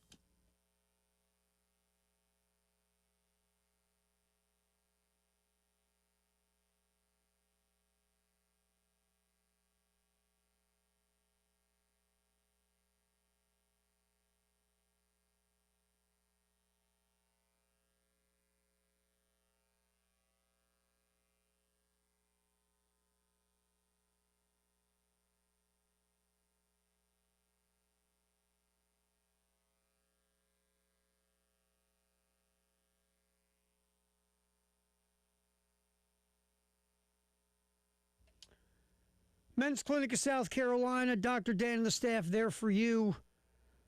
If you're a guy, just go. You're going through it, whatever it is. If you ain't sleeping like you used to, you can't remember stuff like you used to, you can't lift like you used to, you don't recover like you used to, you don't have that same zest for life that you used to, just make a call. 803-875-MENS. Men's Clinic of South Carolina. Look, you just go in and talk. It's a free consultation. Tell them how you're feeling, what's going on in your life. They'll actually listen.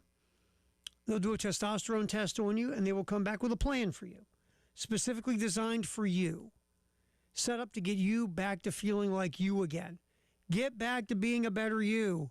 Call the Men's Clinic. It all starts with a consultation. And again, it's free. 803-875-MENS, Men's Clinic of South Carolina. Just make the call.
First check on the afternoon traffic. We got some accidents. 2 Notch at Brickyard Road, also Piney Grove Road at Bower Parkway. I-77 northbound at Forest Drive. I-20 eastbound at Wilson Boulevard. I-20 eastbound at Broad River Road. Highway 60 at St. Andrews, also Harbison Boulevard at Columbiana. And we have a vehicle fire. Right lane is blocked. I-26 eastbound at Piney Grove Road, exit 104. Again, vehicle fire. I-26 eastbound at Piney Grove Road, exit 104. Jump back in with some Gamecock stuff. Over-unders are out for football for the fall, and a couple of stats about the Gamecocks.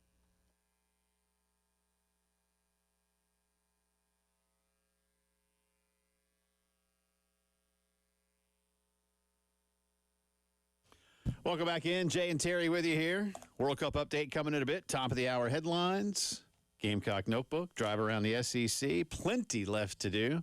Round 1 of the Open is in the books. Jackson Suber, the former Ole Miss star, is 1 shot ahead of a small group at 4. But day 1 in the books. We'll have more updates for you on the Open Championship. Royal Birkdale, Southport, England, on the northwest coast. Southport, northwest. Royal Birkdale. Southport, northwest. Yeah, northwest part of the country. Yeah. But south. South of some port. Blackpool. Something like that. Yeah. Sure. Up that way. I watched a lot of like BBC America. I know all about it. Sure. I'm good. I will say, one thing I have done in the years that I've been much more closely watching Premier League soccer is learning English geography. It's been fun, man. Like learning where places are. I bet you it is. Because you grew up on it. Oh, and the thing is, like somebody asked me one time. I know we got some Gamecock things to get to, so I'll be quick. Like, what is it like? I was like, imagine in America if every baseball team, not just the bigs, every baseball team was independently owned and operated. So your A ball, your AA, your AAA, your rookie leagues, your Gulf Coast League, your fall league, every team was independently owned and operated, and every team was responsible for securing its talent. That's what soccer is in England. There's hundreds of clubs. Every town has one. Yeah. The big cities have a whole bunch. Yep. And The medium cities have a couple, but every small town, everybody's got one, man. And they're all close together, and they all hate each other. They all, and hate each one other for town, hundreds of years. I mean, the ones like in the same neighborhood, and they hate each other. The ones across town, I don't like you. Ton of hate, man. If you wonder, like, do any of them like each other? Nope. No, they don't. just some are just like, yeah, whatever. Right.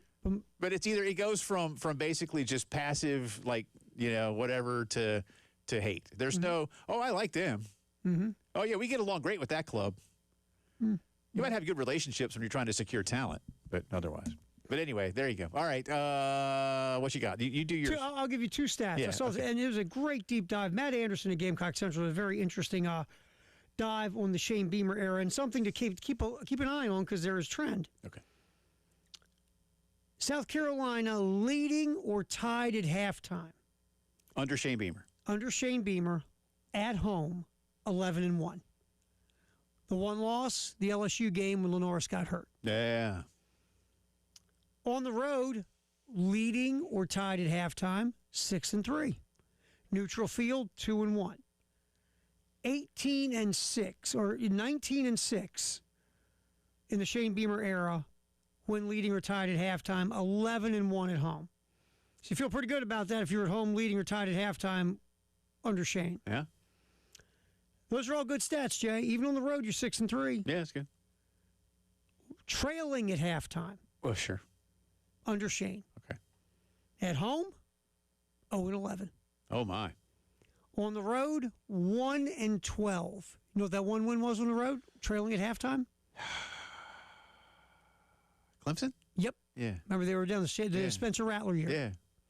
They were down at halftime, came back, rallied, and got the win. Yeah. Only road win trailing at halftime in the Beamer era. Neutral field, 0-2. Combined in the Shane Beamer era when trailing at halftime, 1-25. Well, just get a lead. Yes. Do not be trailing at halftime. But it's just interesting that glaring stats, tied or leading at halftime, especially at home, you usually end up with a W. Trailing at halftime, you got one win in 6 years or 5 years. Yeah, that LSU game. Of course, some fans might say it wasn't just that Lenoris got hurt, right? Yeah, plus the penalties and whatever. That was a very controversial loss at home. It was. Painful. Now, again, why can't you win? Has it been the fact you've had so much inconsistency on offense that if you get behind, it's tough to come back? Is it an adjustment thing? Whatever it is. A lot of things can be It's true. a something. It's not just one thing. It's usually a multitude of things with a record like that. But 1-25 when trailing at halftime. And very good, 19-6 when tied or leading at halftime. Yeah. So guess what? Walk in the locker room with a lead, babe. Yeah, get a lead. So what do you got?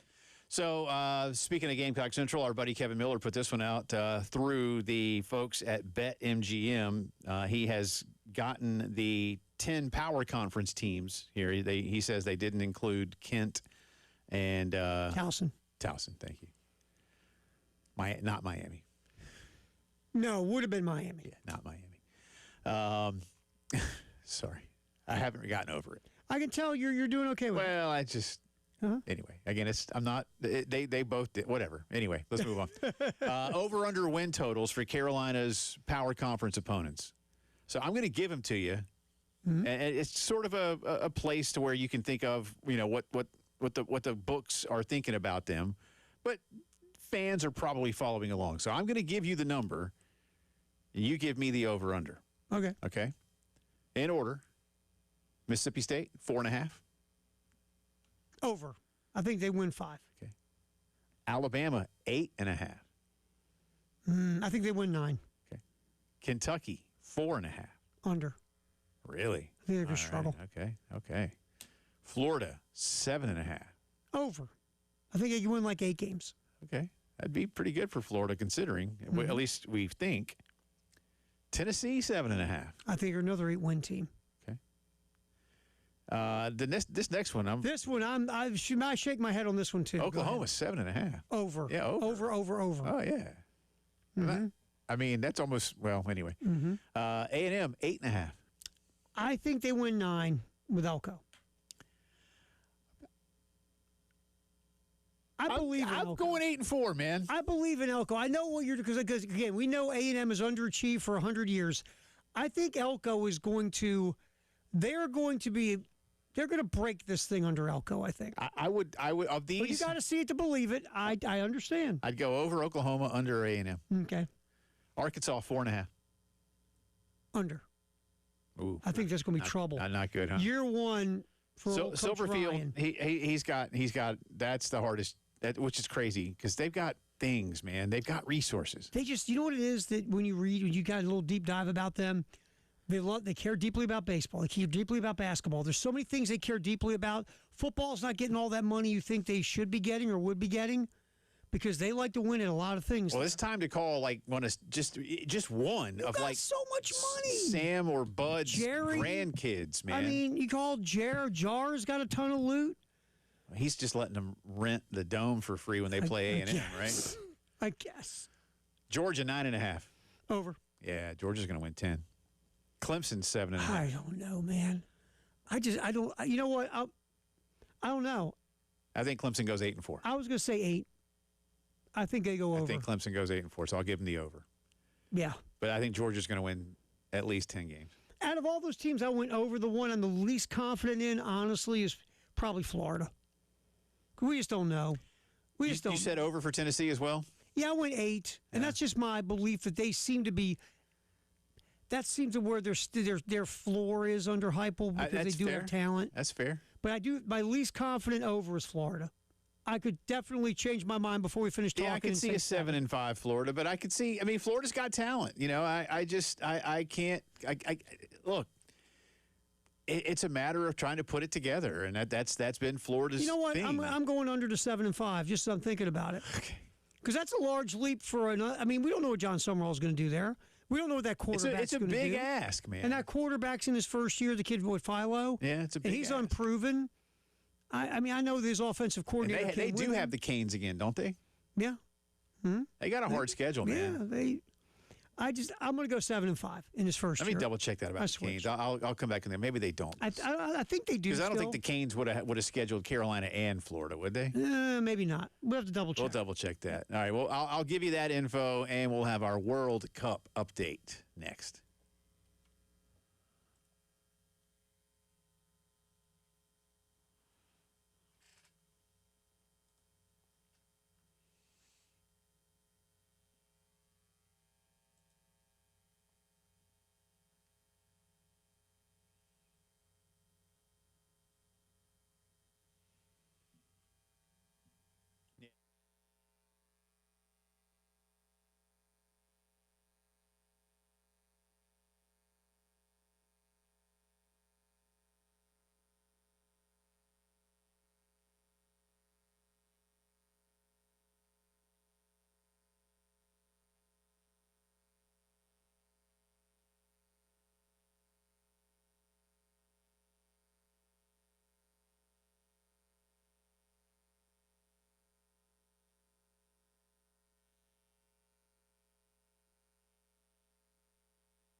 Welcome back in.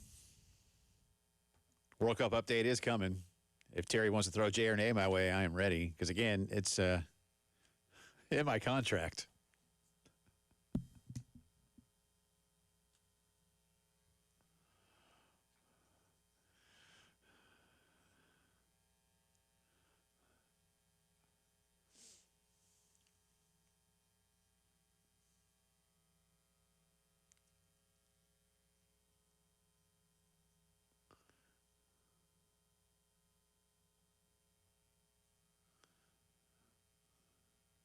And I was lying, by the way. I don't even have a contract.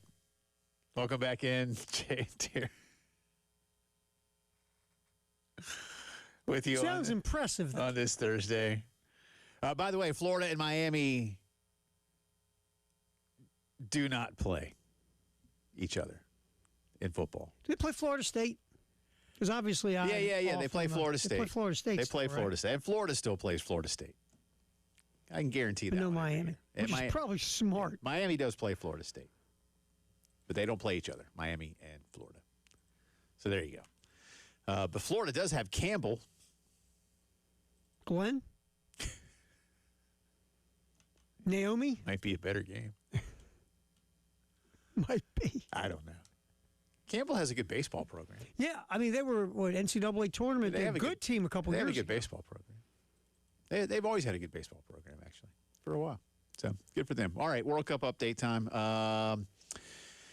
So, of course, we got Argentina and Spain in the final. Argentina coming back yesterday with goals in the 85th minute and then in the second minute of added time to beat England 2-1. England going into a defensive shell way too early. I think their coach believed that Thomas Tuchel is his name, that they could replicate their production down in Mexico City, where they held on for nearly a half hour with a 1-goal lead. And they couldn't, because as good as Mexico may be and as hard as it may be to win in Mexico City, it's not Argentina. And it's just, let me say again, they're not Argentina. And really, Terry, it was 2-1. I told you, Argentina hit the post on one shot. One of the guys that scored, Enzo Fernandez, had one right before he scored, about a minute before he scored, had one just, and when I say sail over the bar, not one of those like into row X. It went over the bar by about maybe a few inches, and it was a cannon blast. So was the one he scored, which you did see. I tell you, I saw the one, the header. And then the header from Lautaro Martinez, on a beautiful cross. I mean, again, they were that was an onslaught. Who kicked the cross? Messi. It was. It's.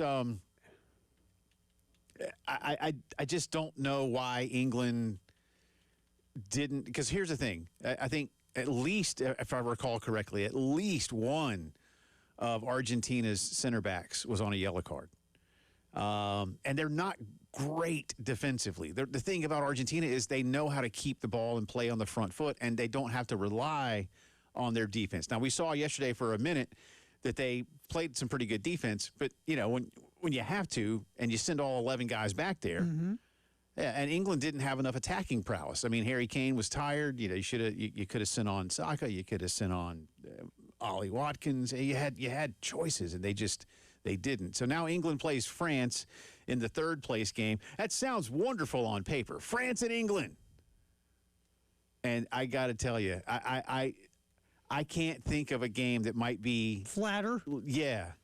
Because, look, and you're not going to see, like, Mbappe's not going to play Saturday. Yeah. Harry Kane's not going to play on Saturday. I doubt Dembele plays for France. And most of the guys that started, my favorite team, Arsenal, Declan Rice is a midfielder. Declan won't play. No. You'll see the backup goalkeepers. Right. And that's fine. And I'll watch it because, that's what I'm that kind of guy. But it'll be a flat, kind of, I don't want to say lifeless. And maybe some of these guys will care because, hey, I'm playing in a World Cup, or hey, I'm playing against France, or I'm playing against England. Yeah, but both those teams are playing in a game neither one wanted to play. But and I don't know, honestly, the only thing that would motivate me is I don't know if FIFA gives them more money for finishing third and the guys get to keep the money. That's what I would do. Oh yeah, I'd make it worth I would their just while to try. financially incentivize the game. Make the difference between third and fourth place so big financially. Yeah, and then give it to the players. Like the Yes. country doesn't even get to keep it. Like No, here's it's how the we're going to make this game fun. You guys get to keep all the money. And it's double the money in third compared Something to like fourth. that. Something Yeah, I like mean, that. just Yeah. something. Because look, just like anything else, though, all these guys are already doing well. Sure. So, but they still, Money's money, man. yeah, $250,000's $250,000, right? If that's or just as to throw out something. Just to make it's still money. Let's say then in the fourth place, 125 or Yeah, 100. something. And I don't know what it is, or if they're doing that. I'll look that up for tomorrow's World Cup update. But Spain and Argentina on Sunday at 3. That one will have some juice, as the kids say. Yeah, they will. Here's the thing. I hope, in all seriousness, you've seen this stuff about the Northeast, all these wildfires in Canada and all the smoke and smog and whatnot. I hope that doesn't affect the game on Sunday in New York. But Let's apparently hope not. it could be an issue. So we shall see. But England had it, blew it. And that's the worst part for English soccer fans is Had it and blew you it. had it. Had it and blew it. Yeah, I mean, look, another thing too, and you tell me again, I'm not a soccer guy at all. It's almost like, oh, we got to go. We'll talk Yeah. about it later. Yeah. Let's go. All right, let's get out of here. Headlines of the day coming up at 5, including big Gamecock women's basketball news. Keep it here.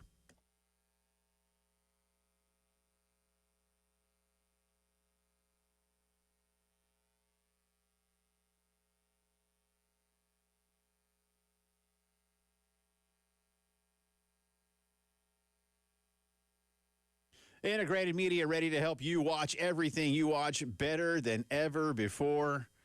If you've been dreaming of a new home theater system ahead of football season, now's a great time to call them up, 803-948-8327.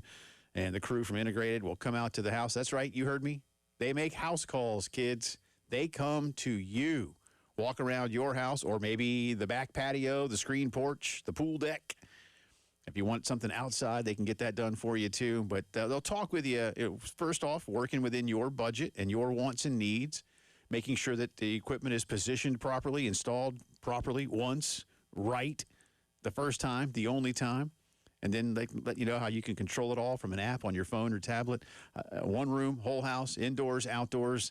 They are absolutely the best. Plus, home security, lighting, security cameras, thermostat control, so much more. 803-948-8327. Work with my good friends at Integrated Media.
check on traffic real quick. We're only down to one accident now, and that is that vehicle fire. Right lane is blocked. I-26 eastbound at Piney Grove Road at exit 104. Again, vehicle fire. Right lane is blocked. I-26 eastbound at Piney Grove Road, exit 104. Besides that, malfunction junction, typically, like always, malfunctioning. We do have our long-term road construction. I-26 between Bush River Road and Old Sandy Run Road. I-20 between Sunset and Bush River, and Broad River Road between I-26 and Dutch Fork Road. 5 o'clock news is next, sponsored by Integrated Media on the Postgame Show on the Game.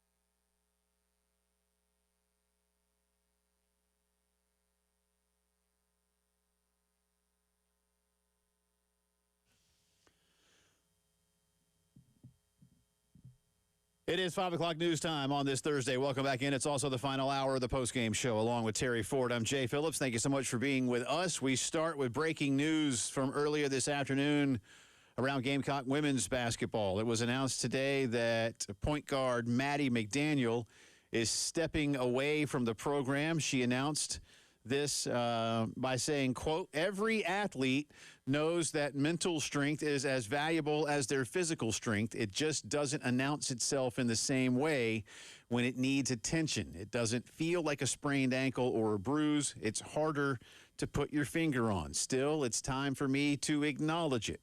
She continued in her statement saying, "I've tried to just keep going, but right now I'm not giving my coaches, my teammates, and the fams the version of myself that they deserve. So I've decided to step away from the team to focus on my mental and emotional well-being, to get back to my best self on all levels. It is the strongest thing I can think of to do because of what being part of Gamecock women's basketball means to me. I appreciate everyone who has supported me, and I will be working hard to get back to being the person who has earned that." End quote from Maddie McDaniel herself. Her head coach has also released a statement today that says as follows from Dawn Staley, quote, "If we see anyone in our program going through something, we give them the space and the grace to work through it. When they embrace that, it may take more than that. We embrace that too. Maddie's decision is a difficult one for a young person to make, and I'm glad she felt our program was a safe place for her to make it." David Cloninger told us this, and I know Kevin Miller has reported on this. Lulu Kesson has reported on this as well, that at this point, there's nothing else to determine exactly how long Maddie will step away, what a return to the team might be like. I imagine this is a fluid situation. Yeah. It's an open-ended situation, first and foremost. You know, she'll return when she feels ready, when she has sat down with Dawn, and they are on the same page. That's obviously easy enough. Ashlyn Watkins took all of last year off when she was going through some personal struggles, and she is back and feeling good about herself, and that's obviously a big positive. So at this point, does it mean that Maddie McDaniel comes back in time for the start of the school year, which, school starts in about a month, give or take? Does she come back, and I mean, look, in order to play, you got to be in school. So there's that part of the equation. And it doesn't say here that she's leaving school, just she's stepping away from the program. Obviously, withdrawing from school would mean that she can't play at all. So so there's that. And again, nothing here says that she is leaving or stepping away from the university at this point in time, which again would be a whole different situation to deal with. But look, this is the player that's anticipated to be the starting one and to replace Raven Johnson. And Maddie has obviously had significant playing time You know, you can't say that she goes out there and plays 20 minutes a night or anything like that. There have been some games where she played a lot, where Carolina may have been well up on an opponent. Or when the matchup fit her being on the court and her skill set. Yeah. And she played, and listen, let's face it, she wasn't some kind of mop-up. No. One, you know, she played. She ended some games. But she played a lot of first half minutes. Yeah, there's been times she was on the court to close out tight games because of her quickness and defensive skill. So she's I mean, all of you that follow the program know she's seen significant playing time and she's seen good minutes. She again, not mop up minutes, not just throw the kid out there and see what happens. No, she legitimately in games was part of the rotation to come in to rest Raven Johnson. And now it's just you'll be the starter. Your minutes go up, your role becomes more important, but you were someone who was vital coming off the bench for 2 years. Yeah. So at this point, again, you know, look, no announcements from Dawn on, okay, well, Maddie's out and, you know, player X is in. Right. So and we'll have more from David Cloninger. We spoke with David earlier this afternoon, Terry and I did. And Terry's got a few minutes carved out from DC's appearance that will be part of the Gamecock notebook. So stay tuned for that for just a little bit more detail on this. But, you know, again, just wish Maddie McDaniel the best in whatever she needs to do to be her best self as a human. Yes. First and foremost. And, you know, the playing part of that equation and the student part of that equation can take care of itself throughout all of that as well. So, pulling for Maddie. Right now, Carolina's in summer workouts. So, you know, again, plenty of time for her, plenty of time for any potential replacements, whether it's Tessa Johnson, Jordan Lee, Agat McKeer, a mix of all of the above. Could be, right. You know, the freshman coming in, Jersey Robinson, you know, they've all handled the ball plenty. But, again, Maddie had been sort of, you know, groomed to be the next in line. Next one. Mm-hmm. So we shall see. But good, good luck and all the best to Maddie McDaniel. Continuing our integrated media headlines of the day, the Open Championship, day one in the books at Royal Birkdale on the northwest coast of England, up near Manchester and Liverpool. Jackson Suber of the United States, former Ole Miss star, is all by himself at 5 under par, just 2 at 4 under. England's Daniel Brown, Korea's Sungjae Im. Big group at 3 that includes Thomas Dietrich from Belgium, Robert McIntyre from Scotland, Francesco Molinari, and even Bryson DeChambeau at 3 under, making an appearance at the top of the leaderboard after a disappointing first 3 majors this year. He has not made the cut. Scuffled, and that's being kind. Yeah, he's not made the cut. Yeah, he's really had a tough time. There's even questions of how bad does he want it anymore, the YouTube channel stuff he's doing, all the money he's got in the bank. He has to have a couple of majors. Does he still have that fire in his belly? Yeah, I don't know what he has. It's hard to, and even today there were moments where he didn't play well, but he played well enough to be at 3 under. Don't get me wrong, but there were some moments today I was like, "Yeah, you okay out there?" He you can tell there's something that's not quite right. But he had a better day than we've seen him have at a major, at least in quite a while. Cam Young also part of that group. Even bigger group at 2 under par. That group I was just talking about at 3 under. At 2 under par, just some of the names: Henrik Stenson of Sweden. Scotty Scheffler is at 2 under par. Siwoo Kim, Sepp Straka, Bud Cauley, Colin Morikawa, major champion. Nick Taylor from Canada having a good year. He's at 2 under par. At 1 under, you've got guys like Ben Griffin, who's won on tour this year. Terrell Hatton off the Live Tour, playing pretty well in a couple of majors. Tommy Fleetwood, last year's FedEx champion. John Rahm is at 1 under par. And let's see, Keegan Bradley is at 1 under right now. And a whole host. Shane Lowry, a major champion, won this event a couple of years ago. So there's a big group there at 1 under, even bigger group at even par.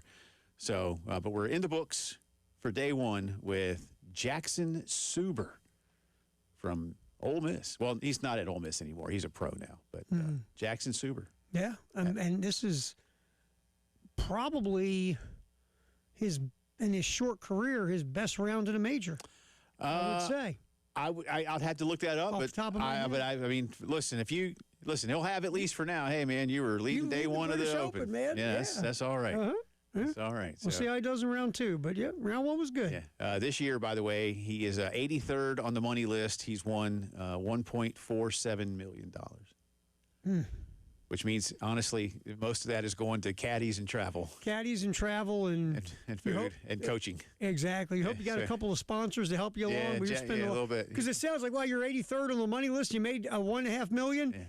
Yeah, you've earned $1.5 million. Yeah, peeling that off, man. You hadn't kept that. No, you start peeling. But you know what? Away. His profile picture, Terry, big old Titleist logo right across that visor. Go. So he's got that going for him. Good for him. Which is nice. Free golf balls. Mm-hmm. So go get him, kid. That's probably what it is too, right? Yeah, all the golf balls you can hit, son. How many you need them? Yeah, how many golf balls you need? We got you. LeBron James made a public appearance in New York City this week at a taping of his podcast and said he's not yet ready to tell us where he's going to play. He was doing it with Tyrese Halliburton. He was the guest host on the Mind the Game podcast. Said, "Is there a decision that still has to be made?" And LeBron said, "We literally talked about this in the back." So you may as well try it. But to which Halliburton replied, now, again, this is a live taping. My fault. I didn't know if you wanted to. I'll leave it alone. And LeBron said. Well, Rich Paul, his dude, his rep, his agent, his guy, has a podcast, and people are coming there like throwing their pitches to LeBron, like Draymond Green and all these other ones are coming on there saying, why, hey, come play for us. I would maybe because we've seen this movie so many times now, I'm like this. And I like LeBron James. I really do. But I'm like this. Just make a bleeping decision. Yeah, let's go. I don't need this dog and pony show, man. I know we talked about it before I went on vacation when this was announced. And I did see something while I was on vacation that said maybe LeBron and Rich were going to try to see if one of these clubs would take Bronny on as well. That could be part of it. And I thought, man, I don't think he's going to do that to Bronny, is he? Well, I mean, that's the thing. You don't want to use your son as a pawn. Right, and if you're Bronny, you don't want to do that. You don't want to be a pawn like Dad. Seriously. Come on now. Do you want me? I just want to play. Yeah, Dad, I love you, but I got to be my own dude. So my point is, I didn't buy into that notion that they're doing. I mean, again, you can ask, like, hey, can Bronny, but if you're I just don't. Look, I don't know LeBron James, even though we all feel like we know him because he's been a part of our lives for literally now more than 2 decades as an NBA player. But as a dad, I just can't see him saying, "Oh no, you're going to bring my kid with me." Yeah, I can't either. I don't want to do that. I mean, I knew him. We hung out in Akron together when I worked in Youngstown. But anyway, it's just the idea to me is you don't want to do that to your kid. Forget your ego. Why would you want to stamp your kid you only get your spot because of your dad? That's just not. That's not. That's why I say I saw that story last week. You probably did too. Mm-hmm. I just didn't buy into. I'm like, nah, man, that's not. You kind of did something to play on the same team with him in L.A., but that was a specific. You wanted to be a father-son thing. You want to do that in that moment. Well, they drafted him in second round, right? Yeah, and they only took him because of. And that's fine.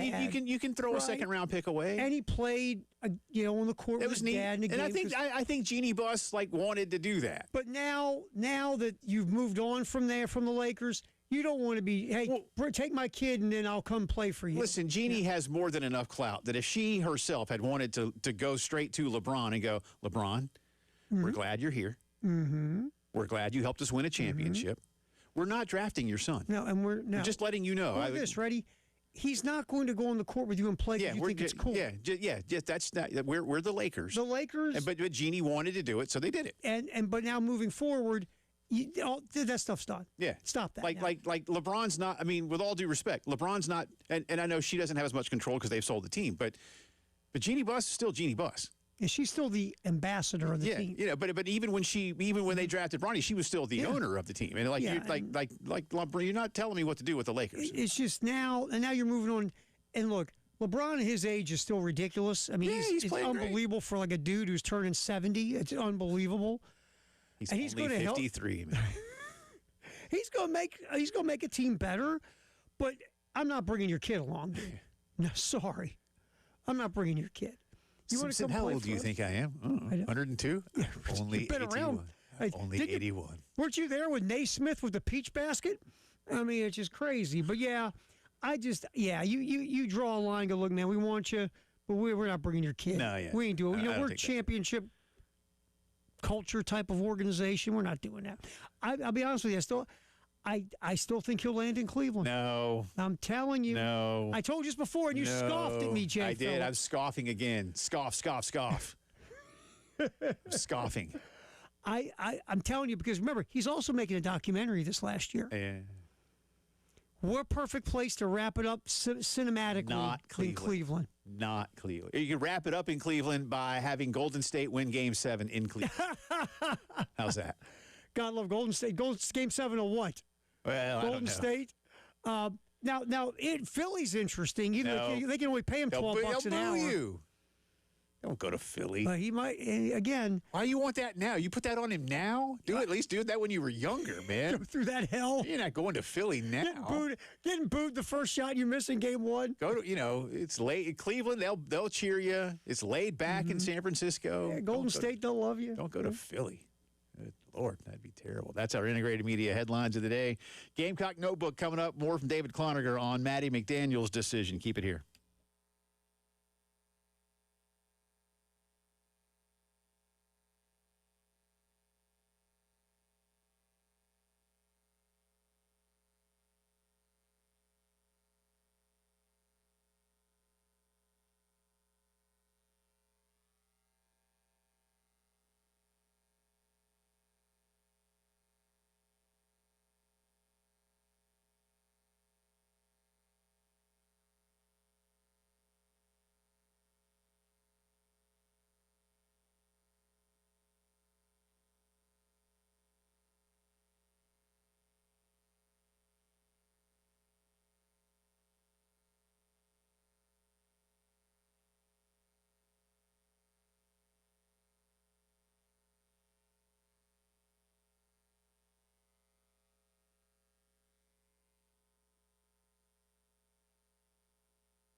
20 minutes after 5 o'clock on this Thursday. Welcome back in. Jay and Terry with you. Appreciate you being with us. The Open, day one in the books. World Cup, no action today or tomorrow. Third place game on Saturday. France and England in a game that looks great on paper until you realize that the two rosters would be like, meh. Nobody wants to be here for this game, man. Nobody wants to play. And they got to go back to Miami where it's going to, the feels like is 1,006. Right. At 5, and they're going to play at 5. Oh, good. I mean. Well, how about just 2? 2 or 3 in the They're afternoon. going to play at 5. Let all of the heat just settle. About 5 in the morning. That'd be better. Yeah. Still be humid, but at least. At least it'd be. But think about it, at 5 o'clock in the afternoon. Like, isn't that really like that's like the hottest you're part hitting of the hottest day? time of the day. Yeah. Once you get about 4 or 5 in the afternoon. I mean, miserable. The heat has just cooked everything. Great idea. Sun is still up. Hey, what's the best time in Miami, Florida for 2 teams who don't want to play in a game to in July. Start kicking it off? In July. Man, I'd say 4 o'clock. Nah, let's make it 5. Yeah, why not? 4 o'clock could be just as miserable. Anyway, Gamecock Notebook time. If you missed it in the top of the hour headlines, Maddie McDaniel, Carolina's presumed starting point guard for the coming season, is stepping away to deal with some I don't even want to. I want to be careful saying things like mental health issues because I think too many people in this country will just look at that as some kind of stigma, and I don't think that's what this is. This is She says she's not her best self right now and wants to be. And I applaud that. Dawn Staley has put out a statement applauding that. I think all of us should applaud that.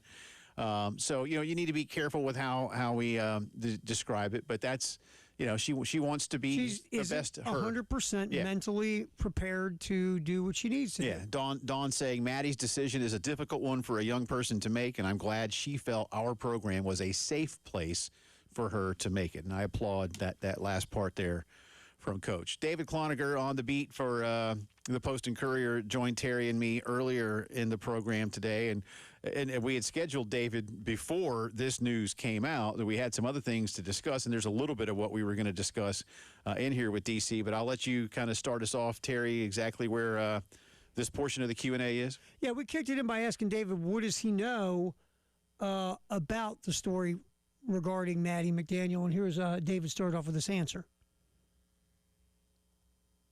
I swear he started off with this answer. I promise. Give me a second, and we'll make sure he started off with this answer. Let's try that again, Jay. And David started off with this answer.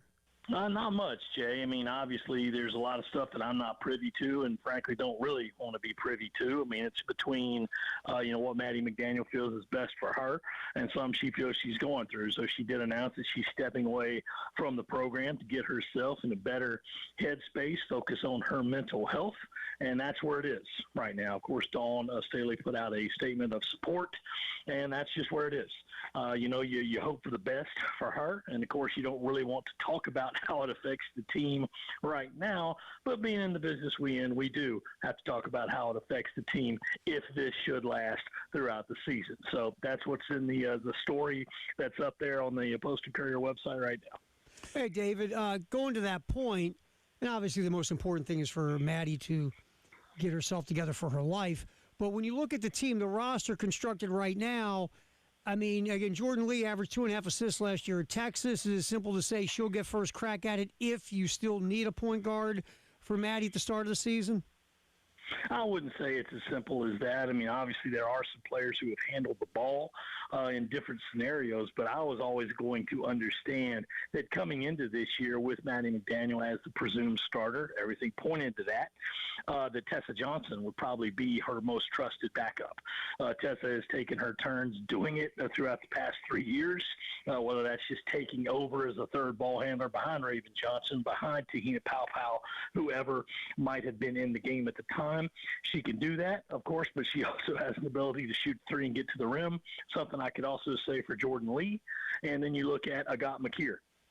To me, it's like that's a very interesting option because her height would suggest she'd play the point. She's 6'1", but she's so valuable on the low block, able to really get that paint offense cooking as she did last year in the NCAA tournament.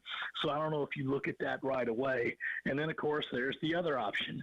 You want to put a freshman out there? Because Jersey Robinson can do it. She's done it in high school. Obviously, this isn't high school, but I'll just go ahead and point it out because others have.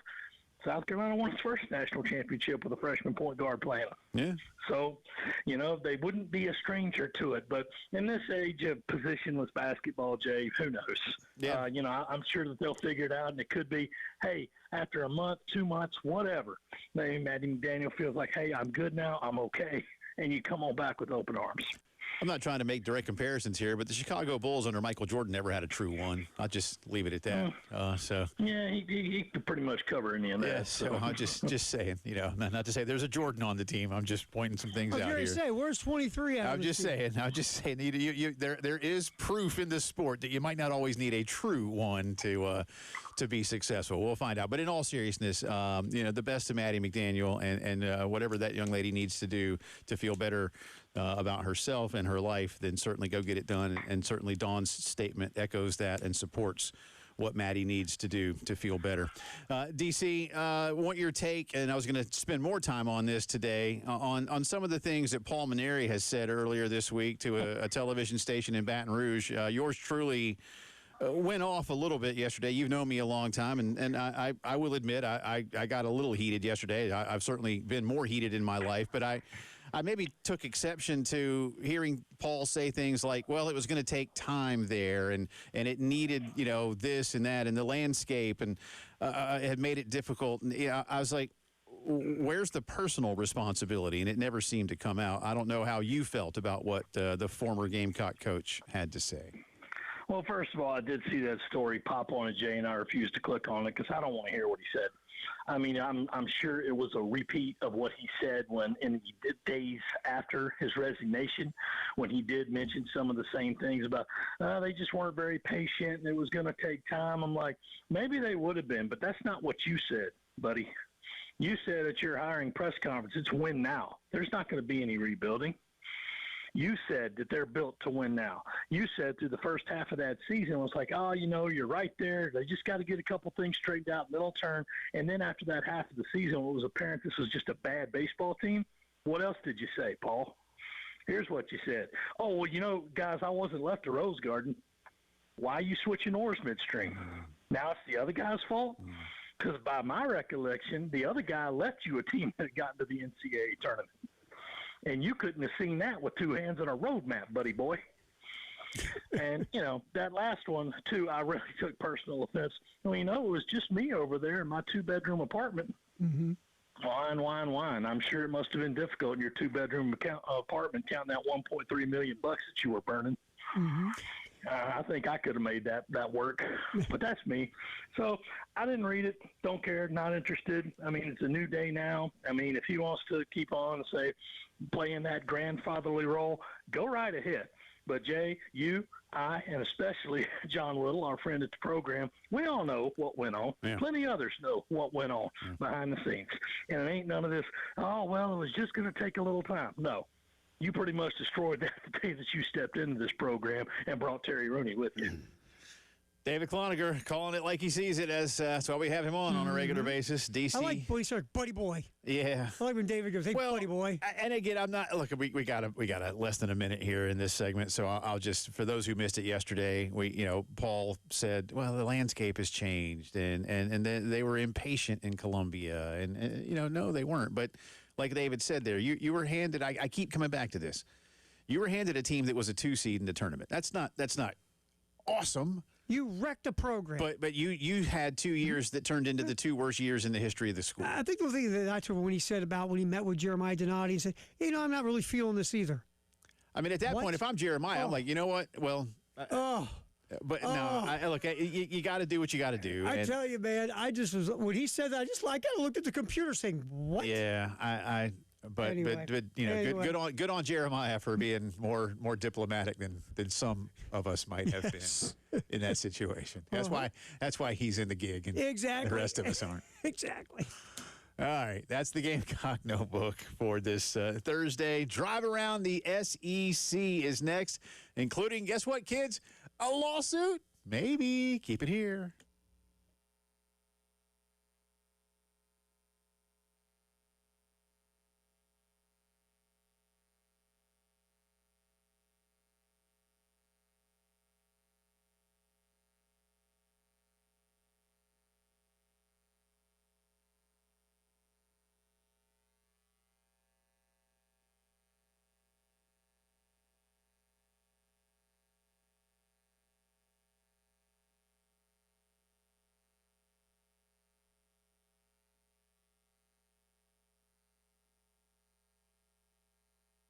I talked to you a lot about our good friends at Cato's Power Equipment. I'm going to do so again, but I'm going to point this one more towards you guys who do this for a living. Now, this could certainly apply to those who are the home landscaper. But really, you pros out there, this is for you, the Cato's Care Plan with preventive care, priority service, and the peace of mind of knowing that the equipment you need to make a living every day is in tip-top shape.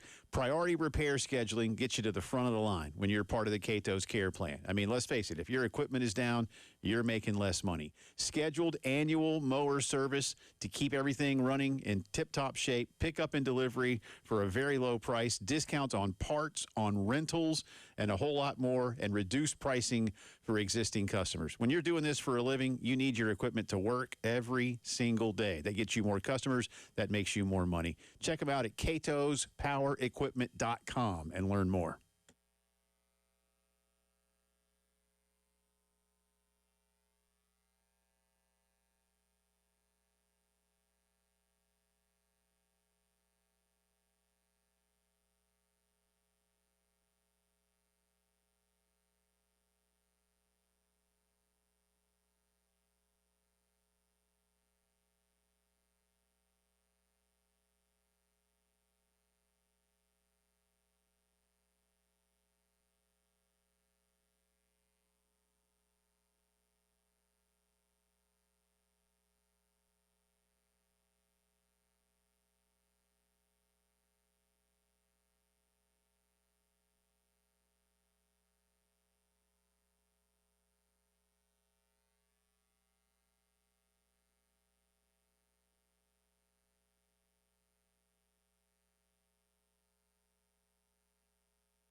Check on the traffic. Okay, we've reloaded the accident board, unfortunately.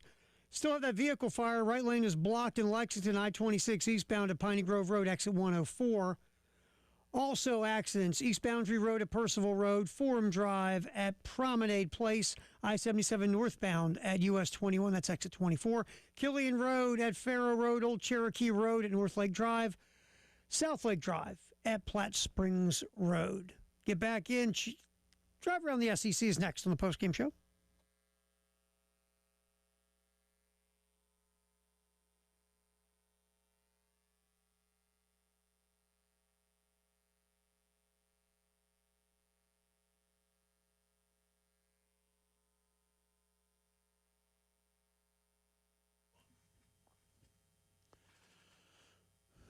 Oh, yeah. It is time for the drive around the SEC.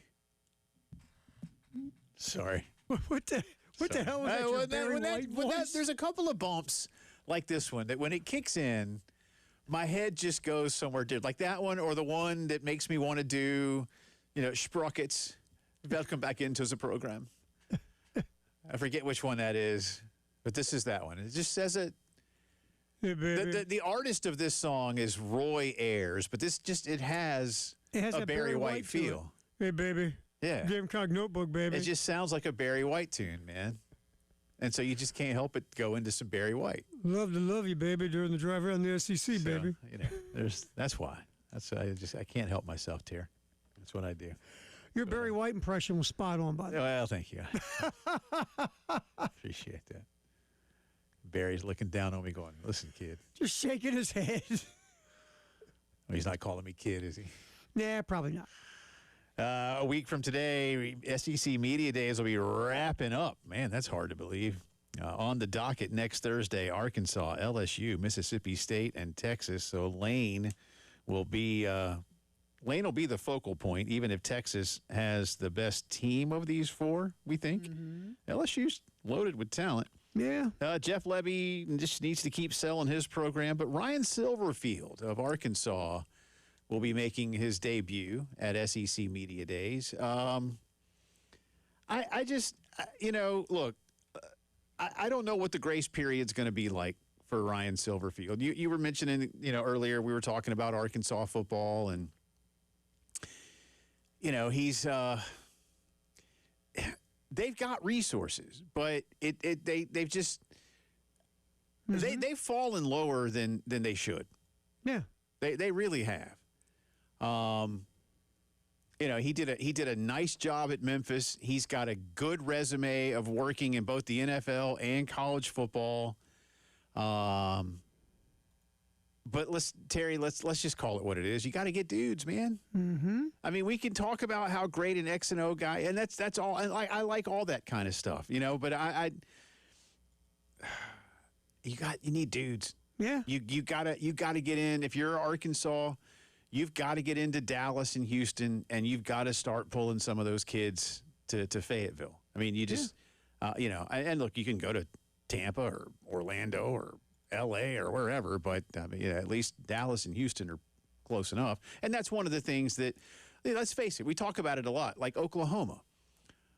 There's certainly good high school football in Oklahoma, but Oklahoma's not a very big state. But I always say volume, right? Yeah, I say to you all the time, and to my audience or to my friends, you want to know who recruits the state of Texas the best? It's the University of Oklahoma, because they go out and they get them and they bring them up to Norman. Well, they have to. Arkansas used to do that, and they just don't do it as often anymore for a variety of reasons. And it's time for them to start doing that again. So if this guy can recruit. Because again, and I'm not even really, I'm only half joking when I say go get one of Sam Walton's grandkids to help you out, man. I mean, listen, look, they got or the Tyson Chicken people, they're all helping. They got a ton of money. They got money. They and now what you do with that money, at least in the next few years, is up to you. We all know, y'all. There's no restrictions. There's no rules. I mean, slap Walmart all over the place, and here, son, have a shopping spree. It's very bizarre. I mean, again, I've read some things on why Arkansas isn't getting this boatloads of NIL money like we think they would get, because again, like you just talked about it with Walmart and Tyson's and Jar, but that money is going to baseball. It's going to men's basketball. Gymnastics, I think, is a huge thing. They at spent a lot Arkansas. to get Cal to come over, but Yeah, and I think that Cal didn't show up. I guarantee before Cal decided to put the pig hog suey hat on, he said, by the way, what a great mental picture that well, is. thank God he didn't do Like what Petrino? What Petrino did. That was so cringy. That's still, I'm telling you, that's the most surreal it was press like they were in conference in the history somebody's of press creepy conferences. basement, like John Wayne. Remember, they did it Gacy's like basement 11:30 at night. It was Very weird, that was man. just that was It was like something from like Twin Peaks. Yeah. Remember that TV Yeah, show? yeah, It was absolutely. Weird. Yeah. But I'm sure Calipari said, I want somewhere in writing a document that says I'm getting X amount of NIL or I'm not showing up. Yeah, but they can afford. But and look, they want to be. They're one of those schools that wants to be both, and you can be both, good at basketball and good at football. You can, and baseball. Like I'm not discounting what baseball But means. in And look, comparison to others, they really have invested in baseball as well, from what I'm reading. sure, absolutely. Oh, no, So- their park is beautiful. Dave Van Horn makes a lot. They get kids. And there's other minor sports to get because they want to be great at everything. They're great at track. Again, they want to be. But you know what? They almost axed sports. tennis. I know. I just think that it's still, even though reading a couple things about this, it's still bizarre to me that they're not throwing all the money at football that they could be. Right. It just really is. Well, and that's what needs to change. And so again, as whatever Ryan Silverfield can do, he's not going to do it unless he gets dudes. Right. And, look, he had a nice run at Memphis the last few years. He was on a hot seat there for a bit. He didn't build that program. Justin Fuente got that thing going, handed it off to Norvell, who handed it off to Silverfield. He won a lot with really good offense, but always came up short because his defenses weren't that good. Well, Arkansas last year, Jay, really good offense. Guess what stunk? Defense. Right. So, I think it is a legit question on how this is going to work with him. And it's like, it goes back to what you said. If this dude can recruit and really bring in some serious talent, maybe you can get Arkansas back to being what they think they should be. Maybe. We'll see. But he'll have a big spotlight on him next Thursday. But again, next Thursday, final day of SEC Media Days, Arkansas, LSU, State, and Texas. And, of course, we'll have coverage all day, every day for you next week from Tampa, where I'm not going to ask you to tell people how much you weigh right now, but you're going to come home lighter. Lighter? Yeah. Because it's also going to be, feels like down there of 1,000. Well, that means I have to eat more desserts. Yeah, that's true. By the way, really quick. But all the desserts will be like fruit, and you don't eat fruit. I'm allergic to anything healthy. Come on now. Doctor put me on a strict drive-through window dessert diet. We got an email, one of the wing places in Tampa right by the Marriott. Uh-huh. If you have your credentials, you get to go eat free wings every day. Wow. Good for you. You have to grease me to get me through the front door when I get back. Pulling for you. I might have to have you tie my shoes. I won't be able to see my feet. And this is the first media days I'm missing in I know, man. We're 13 years. We're gonna miss you, dude. We kind of have a thing. We have a thing here the last few years, man. I'll be here. Well, yeah. You'll be on the air, but you won't be there. Well, you can bring me some wings back. Are you flying or driving? I'm driving. Oh, well, then don't worry about it. You don't want boxed 8-hour wings? No, I don't. 8 hours if you're lucky. Yeah, well, the GPS, the woman in my phone says it's 8 hours. Are you going to drive across 4 and up 95, or are you going to drive up 75 and over to 20? I think it goes 75. Yeah, I think it's the quickest way. Probably a little quicker. Yeah, that's what it says. It's quicker if you don't mind hitting Atlanta. Oh, I mind. We'll see. But you can just take the I guess that's the southeast portion of the loop and hit 20. You should be okay. Yeah, I'll be all right. I'm pulling for you. I'll go, I'll be good. I'm pulling for you. You do realize if I had gone, I wouldn't drive. You'd be flying. You'd be calling Daisy. That. Yes. Absolutely. There's no way in hell. Because we're all driving, by the way. All three of us, Tyler, Elijah, and myself. I would have seen and I think I said to Elijah, I go, you know who wouldn't be driving with us? Phillips. Not me, man. Not me, brother. Nope. You know what I think, too, before we get... I do think also... Not kidding either, by the way. I'm not kidding. I love you dearly, but I think you would even be a lousy, passenger after a while. Oh, trust me, by the time we crossed into Georgia... Would I stop talking to you? Yeah. Well, yeah, I'd be like, God, we still have 6 hours. Would you be complaining? Oh, yeah. Are you that guy? I hate driving. Hate driving. But that far, the only time I will ever be excited about driving that far into Florida is when my family is going to Disney World. Oh, I know. That's it. That's it, man. When I drove to the bowl game, I'm telling you, that was it. That was what did it to me. Oh, the bowl game? Yeah, you told me at you were Hard Rock. younger? Well, back then when it was Joe Robbie. Oh, my God. Oh, my God. I got to Daytona. I was like, it's how far to Miami? Oh, that was brutal, dude. Oh, man. That is it. That's the drive around the SEC. More travel horror stories or Jay versus the internet next. We'll see.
Welcome back in. Final few minutes of the program on this Thursday. Jay Phillips, Terry Ford with you.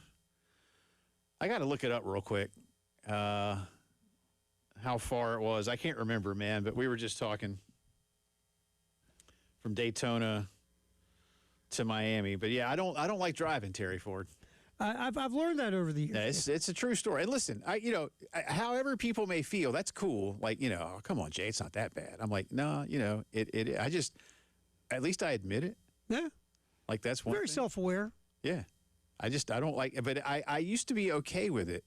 But no, my she was my girlfriend at the time. I don't even think we were engaged, Sonny and I, and a couple friends. We went down to the Carolina, West Virginia game, and we thought like, oh, that'll be fun. Like that'll be a road trip. That'll be a fun drive. And we get to Daytona. Yeah, from Daytona to Miami is still another 266 miles, bro. And I was like, we had already gotten to bleeping Daytona. Come on now. And I remember seeing a sign, like right just south where I-4 splits, and then you keep heading south on 95. And I'm sure I said something like, golly gee, it's 260 whatever miles still. I mean, it's farther than Atlanta, dude. You got another 4 hours. I was like, we got man. another trip to Atlanta here plus. Like, why are we doing this? And then here's the thing, right? That's going down. Oh, you got to come back. You have to go home. And it's always a longer drive on the way back. Oh, my God. Man. That's the problem. So you have to go home. Always a longer drive on the way back, brother. Oh. Every time. And that's that. And I was 23, 24, I guess, 24. Scarred. 30 years later, you're still scarred. And some of these people will be like, I'm like you the other day driving from Boulder all the way back to Baltimore. I mean, if I was just doing that like, in a regular car, I'd have been okay. Lugging a U-Haul. Yeah, with an 8-track. Oh, God. I never did ask you. And no air conditioner. Did it have what was the music situation? It wasn't an 8-track. It was a record player. Well, you can't have a record player in a car. They did try to make those, by the way, which I think is hilarious. It just had AM/FM stereo. The FM actually worked. Okay, good. So, but no CD, no cassette even. No. Just a radio. No, just a radio. You know what I did? I had my phone, and at times I go to my Sirius XM app. Yeah. Because I just couldn't. That's there's certain places you're driving to. There's nothing. Yeah. And now here's the pig report. Oh, shoot me in the face. Yeah, right. Oh my God. You should find some station. Now we're going to do the lunch menus. I'm like, oh, please, torture me. Sirius XM app. See, I can't even imagine driving for whatever reason. I don't care if you told me I was being driven in something from Boulder to Baltimore, dude. I'll say I drove it and I flew it. Yeah, you flew over. No way, man. Hey, see, I love driving. I got no issue driving, but I hate driving U-Hauls. No, Heath likes to drive. Well, after that experience, Tyler says he likes to drive. I'll be honest with you, man. I retired from the U-Haul business after that one. I would have paid between whoever. Check engine light and the flat tires. I'll call UPS and get the bulk rate. Just pack everything. Yeah. How big a box can y'all? What's the biggest box I can stuff onto your truck? Did I put a couch in a box? It was my U-Haul days are over after that, man. Nope, never again. But you know what? Dad of the Year nominee, man. Yeah, I don't know about that. I'll be honest with you. I think that's the farthest my kids have gone away to school is, well, you know where they are. I mean, they're in D.C., so. I think more, College Park. I called myself Dope of the Year for that, not Dad of the Year. That was the thing, man. Woo. All right, what do you got for me? All right, real quick. Mets and Phillies start up the post-All-Star game. They both lose. Final score, -3 to -4. I don't care which one. Where Phillies is it? are at home. The Phillies will win. Aaron Nolan taking the ball. Phillies will win. By the way, best record in baseball. But I need to pull for games. I need to pull for the Mets. You have to. That makes you sick to your stomach, doesn't it? It does. It's awful. Yeah. But I had to. The Braves have the Texas Rangers starting tomorrow. 2-game lead over the Phils. You and I were talking about this trade deadline coming up, obviously, here in a little bit. You got 2 weeks, I think. Braves need to really find some offense. This is not a great trade deadline for a couple of reasons. A, not a lot of heavy-duty bats available. Yeah. And B, I would say 80% of baseball still thinks they're in the pennant race. Supply and demand is in favor of demand, which means the people with the supply are in very good shape. few. And you and I were just kind of going through some teams looking for maybe that under the radar bat. And I mean, not to say you can't find it. Like you and I talked about a couple years ago when the Braves won the World Series, you found like some Soler, guys. Peterson. Yeah, I mean, Soler was big. A couple guys had some big hits. That's the kind of move you have to make. But the real thing you need, Rosario. Yep, is you need Acuna Jr. and Riley to be who they used to be. Well, Acuna needs to get healthy. He's coming back next week. Ha-Seong Kim is on his IL rehab, but he can't hit. And Riley's got to get back to Riley, what he was 3 years ago. I don't know, man. That's really what will help them more than any trade. Yeah. So I'm not going to say go Mets. Yeah, you are. You said it. But and I've got it taped, by the way, that I'm going to play it over and over again. I shouldn't have done that. See y'all tomorrow. Have a good one. Appreciate you hanging with us.